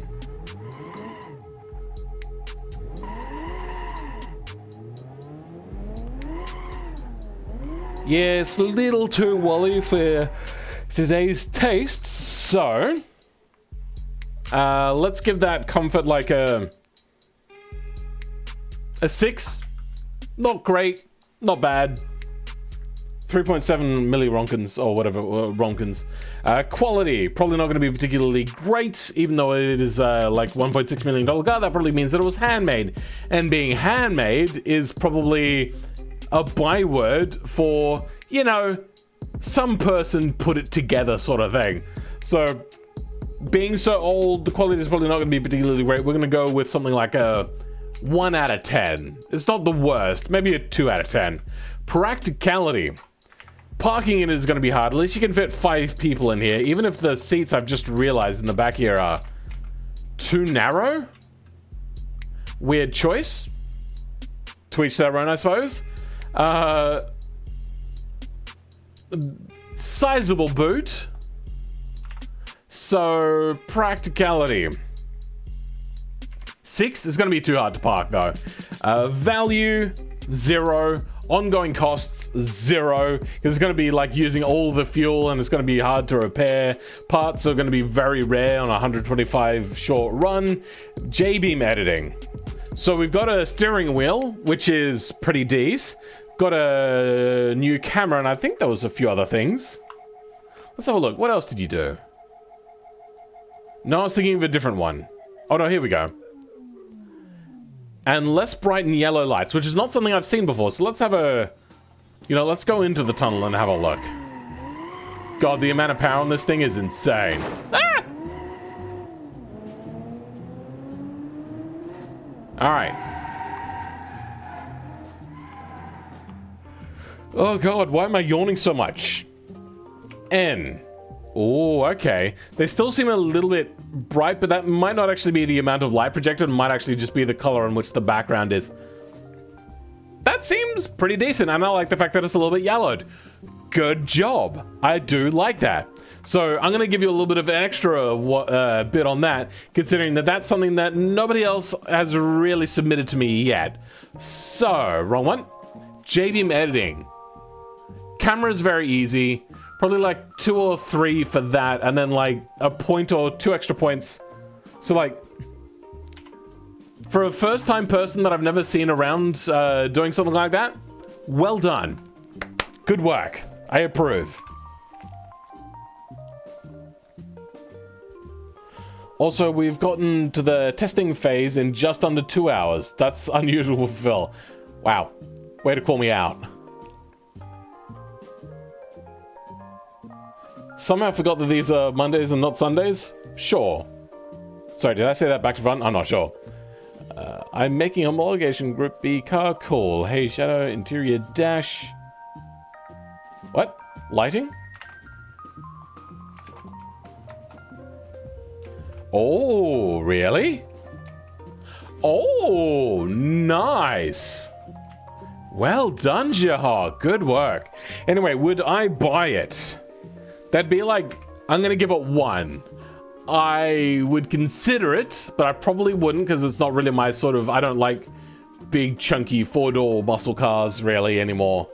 And 2 would just be like way out of my price range. So probably that's going to be a 1 there. The je ne sais quoi factor, like 7. There is a lot here. A lot of effort has gone into this car. That I don't feel is completely represented in the rest of the score. Then realism. This car would not have sold 125 units at that price tag, so I'm going to call a fail on that. I have no idea what your engine is, so I get the feeling that you're hiding something from me. So your realism is going to be fairly low modifier there, so we'll go a 3 on that one. So a total score of 66. That's actually not bad for a car this old. What about the quirks and features on this car? Welcome back to the stream. I think we've kind of gone over a bunch of those already. Next car, which is, the BMW. You know what? We can take this around here. A lot of people that are buying BMWs these days are from America anyway, so. Do we have all-time day running lights? Is that what we got there? I think so. Hold on, let me turn the vehicle off. It is.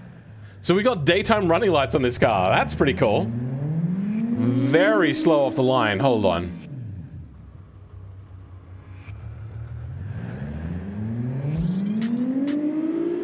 feels like the power jump is more than what you would like. Is this also just real drive? Yes, it is. Okay, let's try driving this without stability control at first.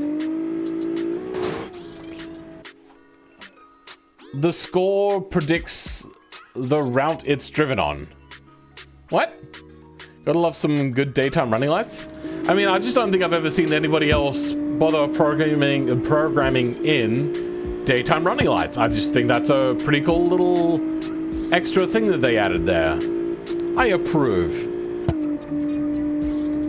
Though it was originally brought into a thing by Volvo after they did a bit of a study and found that people that had daytime running lights had less accidents. Okay, so it's feeling fairly lively. I like it. Oh. Yeah. Oh. Ah. Oh. You know what? Still actually working. Nice. Ah. Oh, this thing becomes like really tank slappery after a little bit. I might have to drive it downhill for it to be a little bit better. Gotta go now, Fanny? Alright, see you later, Fanny. I hope you enjoyed what you got to see. The American car got a score of 66. Ah, Route 66 car. Okay. Now I understand. Yeah, no, this thing goes around too far. Which is unfortunate. I make cars that go... Oh, sorry. I make cars that are too old for daytime running lights. The daytime running lights, I think, started in the late 70s, early 80s sort of time period. It looks uneasy, brakes out. Brakes look good. How do they feel? Brakes feel decent. This is really hard to drive. But we're getting there eventually. God, this is very tricky. It feels very planted. Unless you're trying to drift, then it doesn't feel planted. Like, when you start going sideways, like at a certain point, you start gaining grip back, which is a bad thing. Because then the car is going to start moving back, but moving back at speed, which is not great, because then you're going to end up with a bit of a tank slapper or just like a complete switchback and spin around. Oh god, why am I getting frame drops? It has been a long time since I've used this map, maybe. Alright, downhill, see if that's better. The car looks like it was made for drifting. I mean, I'm trying to drift it. It's not great downhill, I will say that much. Yeah, no, it just goes around too much. Like, the tires aren't very good for drifting. And it feels like the suspension is a little too wallowy. Like, look at that side-to-side roll. Ah! Whoops. I thought the 1080 was a good GPU. I think what's happening is because I've cleared the cache like a million times previously, I don't have any of this cached up yet. Alright, you know what? Is Chromatic Schnitzel here? I'm pretty sure this is Chromatic Schnitzel's car. I'll have a quick look. Control E. The E420G. E4... Yeah, that is by Chromatic Schnitzel. $110,000. This thing is way too slow off the line for that price tag.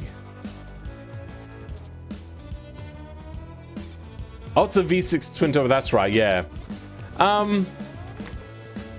There is so much wrong with this. I feel that it would be unjustified to give this thing a full fill score. So I'm going to give it a simplified fill score. This gets a 5 out of 10 from me. There's some stuff I like about it, but there's so much wrong. Especially the blasphemy of you putting a V6 in this thing. That's a big no. Maybe you're too aggressive on the throttle? You kind of have to be, otherwise the thing doesn't really want to drift out wide. Also, the inertia is like the big problem there. Looks like it starts to drift and then by the end, slide wants to grip. Yeah, it feels as if it gains more grip the more wide it goes. It's very peculiar. You probably get a V8 with 500 plus for that. I don't know if price is the only... Oh, sorry, horsepower is the only goal out of a car. Anyway. Centurio Pescara F Mark II. And I believe I saw Midget Man in the chat, right? 1996, $49,800. A rival to the NSX. So, why did they resubmit this car? I don't remember reading anything as to why they resubmitted it. It's in here somewhere. Custom engine sound, fixed interior materials. What was my problem with this car last time? Was there a particular problem? Why has this been resubmitted?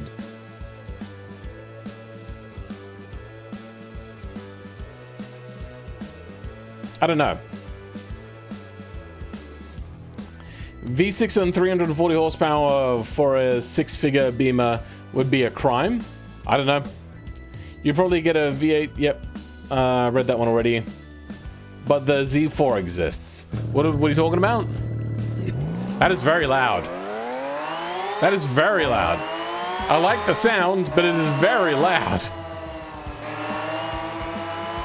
Oh, this is kind of feeling... It's not a great driving road, I'll be honest. But it's feeling fairly sharp on the turn in to start with.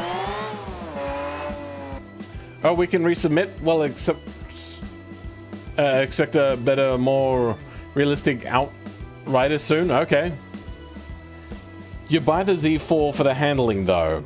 And it's a much smaller car. Is it worth $110,000? Oh, I don't think so. Sounds like a V12 from Forza. I mean, it's 6-cylinder, so, I mean, it's divisible. I think you're right, though. That is probably the wrong sound. Oh, I think my issue was this car was too expensive, and traction control at most probably wouldn't have even had that. It probably would have just been straight raw power to the rear wheels. You know what? This feels actually pretty nice on this road. You just got to be careful with it. Because if you drive it like a normal car, it will bite your head off, chew it up, and spit it out. This is very loud. I don't know if it's loud for you guys, but for me, it's... I'm going to turn my headset down. Like, amounts of loud. It's a bit of a piercing sound as well. Like, it's unpleasant. I'm going to take this to... I want to take it to automation test track.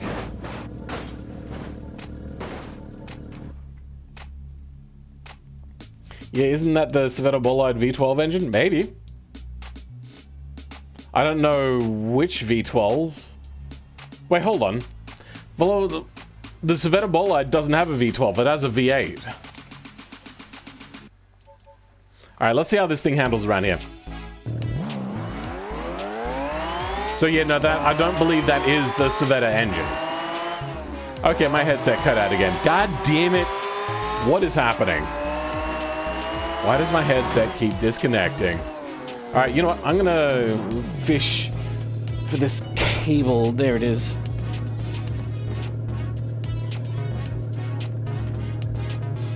Why do you keep breaking? I've never had this issue before. So, hopefully that fixes my headset issue. Well, it doesn't have a V12, definitely a V12 though. Does sound like it. Maybe they used the unused V12. There's an unused V12 sound? Interesting. I think they said that this is custom sounds that they made themselves though. Custom engine sound made by me. I mean, I can have a quick look. Did somebody ping me? Oh, you know what? We'll have a look at that later. Mods. This is under reviews.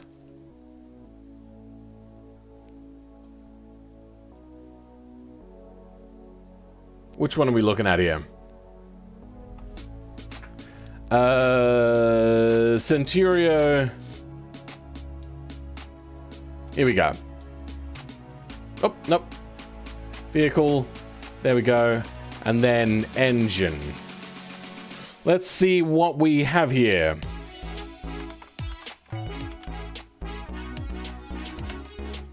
That goes to exhaust sound. That is not a sample name of an automation car. Also, you could kind of tell that it wasn't an automation thing because it was an unrefined sound.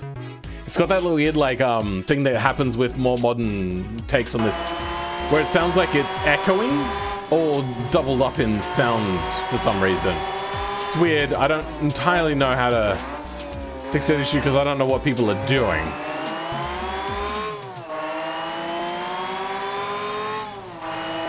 Under M. What? What's under M? This thing actually handles quite nicely. I'm going to turn ESC off entirely, though.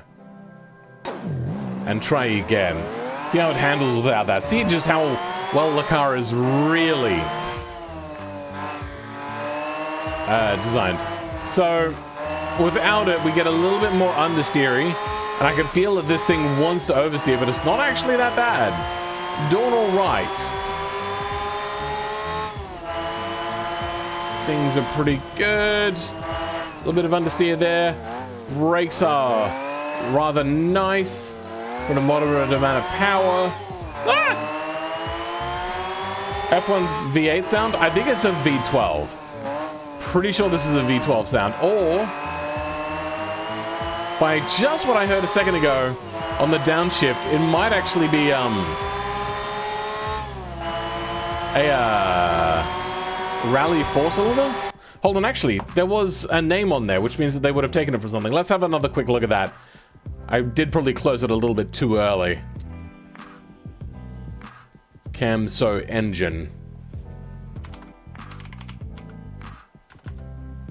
991 GT3 RS. So that's probably a Porsche and probably a flat engine. Oops.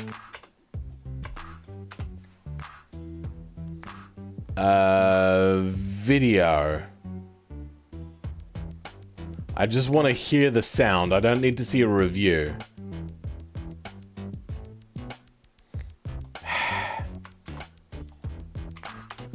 We'll get there. Exhaust.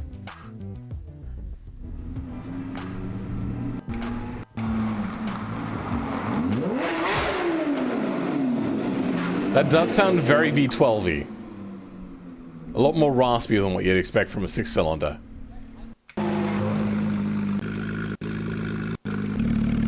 Sounds like fart cannons.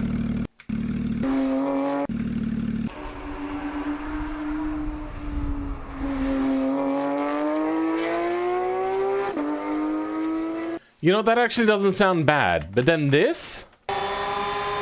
That sounds nothing like it. So I'm not entirely sure what happened when it came into BeamNG. So there was a little bit of understeer there, but this thing is actually still pretty good.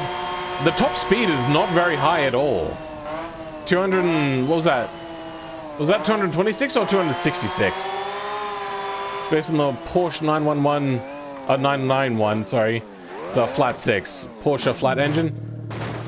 I just don't think that... yeah, it sounds like what's happened is it's done like a weird thing, which I notice a lot of people editing audio, they get like a double sound, and that's what that sounds like to me. 227, that is not a high top speed. But then again, it's also not a very expensive car. Control, no, UI apps, how much power are we making here? We're creating 300 horsepower. So it's a little bit more than a Japanese car, which is like, what, 276 is kind of their limit? Though then again, the top end ones did actually create more power. They just lied.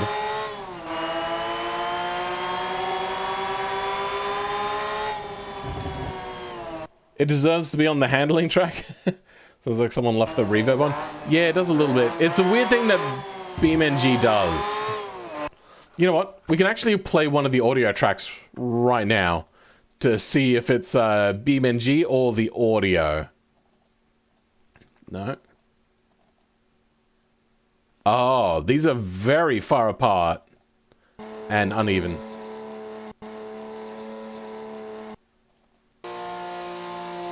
Yeah, okay. So it's BeamNG that doubles it up weirdly.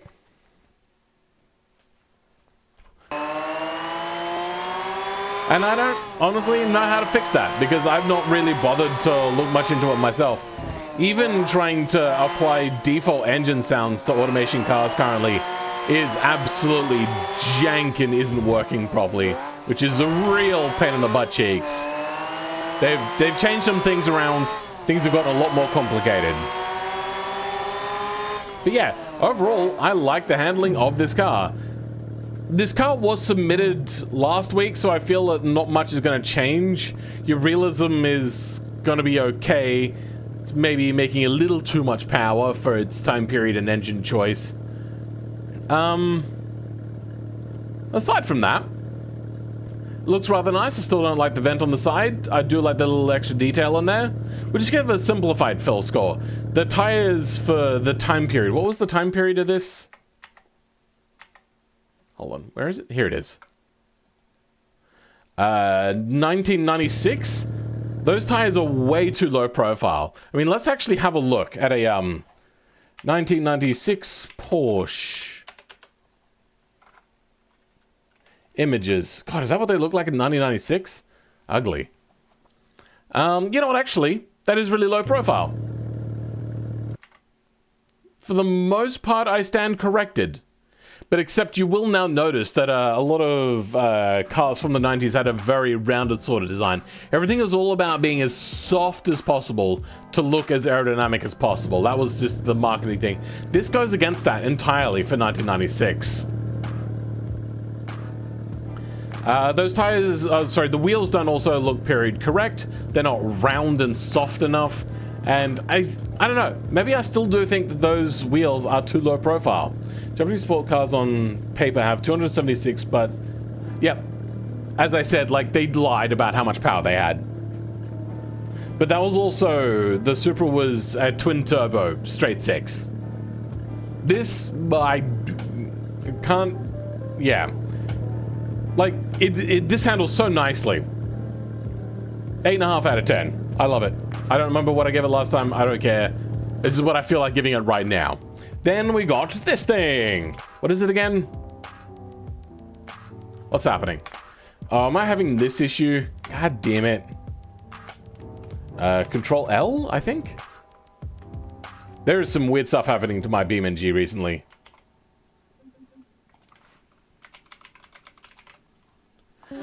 This is the Chapman Mead NA.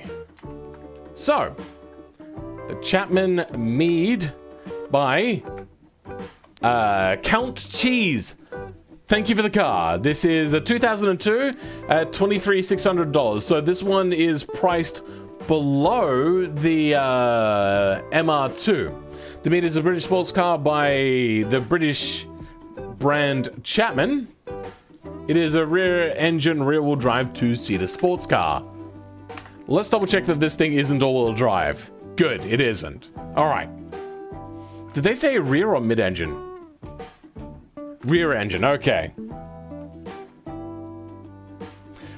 I think because the wheels look too modern, I agree. It looks too low profile, yeah. The design is closer to the 80s? Very late 80s, yeah, very late 80s, early 90s sort of design from some cars. This is very quiet. I'm going to turn that audio up if I don't have... No, the audio is up. I'll turn my headset up then. Nope, I can barely hear it. I saw a Tesla Roadster today, but I didn't think much of it because I thought it was the Lotus until I saw the badge on the back. Yeah, they are using the same body. Aside from the tail lights, the rear is very 80s Ferrari. The last one? Sure. This one is using the same body, but very Alpine. Not the greatest looker in my opinion. This is very slow, by the way. Brakes are okay. Turn in is okay. Mid corner is okay. The brakes probably could have been better. But then again, this is a very cheap car. And then that understeer. The rear looks like a Noble M400. I don't know about the M400.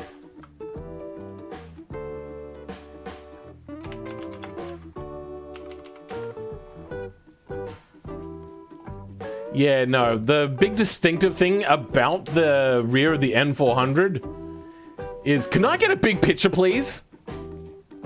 Tools, size, large. There we go. Is the fact that it's got like this really big duckbill and the very pronounced rear diffuser. This one, it's got a bit of an ugly diffuser, similar sort of shape. Taillights are not quite right. And there's no wing and no big, like, duck lip sort of thing on there. Duckbill sort of thing. So, I don't think it really looks like the Noble M400. Does have a 3-cylinder? I know, but you can make a 3-cylinder fast. Just ask Tuvi in his Prius. That's what he did, right? He made it fast. How old is this car? This one is 2002. So, I mean, it's kind of fitting for the design. Very kind of basic, rudimentary, not a whole lot of detail sort of thing. Very indicative of that sort of time period. This thing looks fast, but you're up for a disappointing surprise. Yeah, I don't know. Ah! Is the creator of this car in the chat right now? 175. It feels like, yeah. If it was raining, this car would be a death trap. Oh, at least we have a manual. That's good. The front looks to 60s and 70s on this one. It looks like they've tried to do a... You know what? The Lotus Elise S1. Let's have a quick look at that. S1 Elise. Look at that. So I'm not really going to poo-poo the design that much. The air in to air out, though, is probably accurate for the time period. A lot of the air is just going to fumble around in here and mostly go underneath the car and make for bad handling at speed. At least if it's raining, it's a cheap way to die in a car. Sure, okay. Yes, you can make a 3-cylinder fast. Just look at the Toyota or Koenigsegg. Koenigsegg is probably a better example. The Toyota Prius has an i4... Wait, really? No, the old Prius. Pretty sure has an i3, does it not? Let's just in the car had audio was too loud. Oh, is this your car, Mr. Cheese?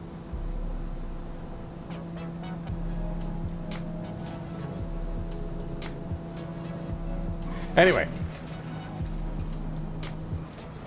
Bavarian Bend. Ah! Prone to oversteer. Ah! That's unfortunate. That'll be partly because the engine is too tall, but mostly just probably bad suspension tuning. At least it doesn't wallow side to side. That's a good thing. That was a thing that started to really come into play in the late 90s, so that's fairly good. Lunging under brakes is fairly decent. It's a bit, it might be a little bit too stiff for comfort.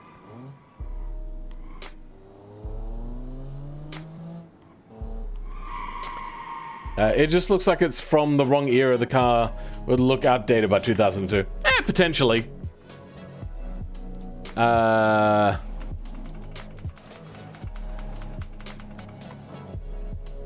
This is by Count Cheese. Is Mr. Cheese the same person? I was in last week's testing. Okay. Do you want a full fill score? Or do you just want a simplified fill score? Because this is probably not going to score particularly high in a full fill score.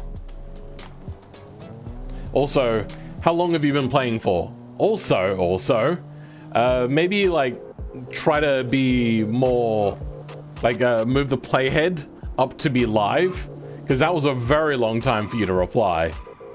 The front lights and the front shape remind me a little bit of the Integra. For me, the front lights remind me mostly of the Alpine, which recently got its remake, which I think is not a good looking car. Also, it could look a little bit like the Lotus Elise, which is why I'm not going to poo-poo it too much. This isn't so bad. If you're careful with it, it's okay. But not everyone is a smart driver, And the weather is not always dry and perfect racetrack without like curbs and stuff to hit. So it's not a great safe car. You know what? You're taking way too long to respond. I'm just going to go ahead and give this thing a simple fill score. If you're a beginner, this car gets like a 9. If you're not a beginner, this car gets like a 6. So there's like that weighted response there. Welcome, Dive. How's it going? Front kind of looks like a... I have no idea what that car is. Let's have a quick look at what that is.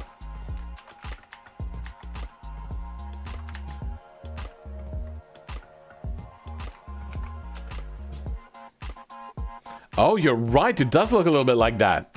But their air in to air out is correct. Unlike this one where it's got lots of air in, but where does the air come out? Nowhere. It's not very aerodynamically thought out. The new Alpine looks pretty good. I mean, to each their own. Also, you're watching on a TV? Oh, okay then, fair enough. That could be a bit of the problem as to why there's so much of a delay. But that delay is huge. The Koenigsegg Gemera also has 3 electric engines to make that power and speed. Koenigsegg do their own thing. So I don't mind driving this around a track, but I don't think it would be good really for anywhere else. I also returned to automation in March 20. Okay. The design is fairly decent.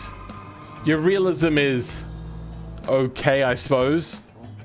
Your handling and whatnot is good, but if you're going for realism there, which is how I would assume, it's not going to be very safe.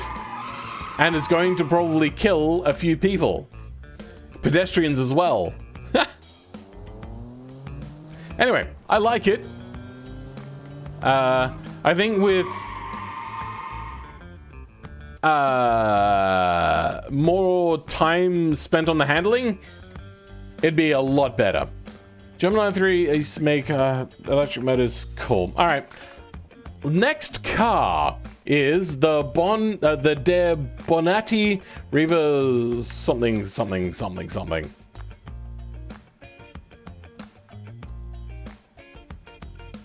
Here we go. This one is by Nevro Sky Official. Wait, that one's in the chat. I saw that name. Nice. Okay, 2022 car. You didn't put down a clear and concise price, so I don't actually know what the price is. And it's a mix between the Bugatti Divo, sorry, and the McLaren Senna with hormones. I'm assuming that is referring to the wings. But we do know that the Senna, being the most downforce intensive car that I know of, as a car, only creates 800 all round. So I feel as if that wing probably generates a lot more than that.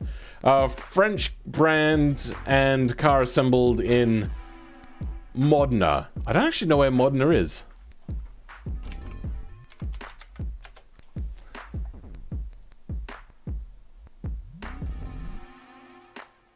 Oh, it's in Italy. Okay. So French, not really the best at designing.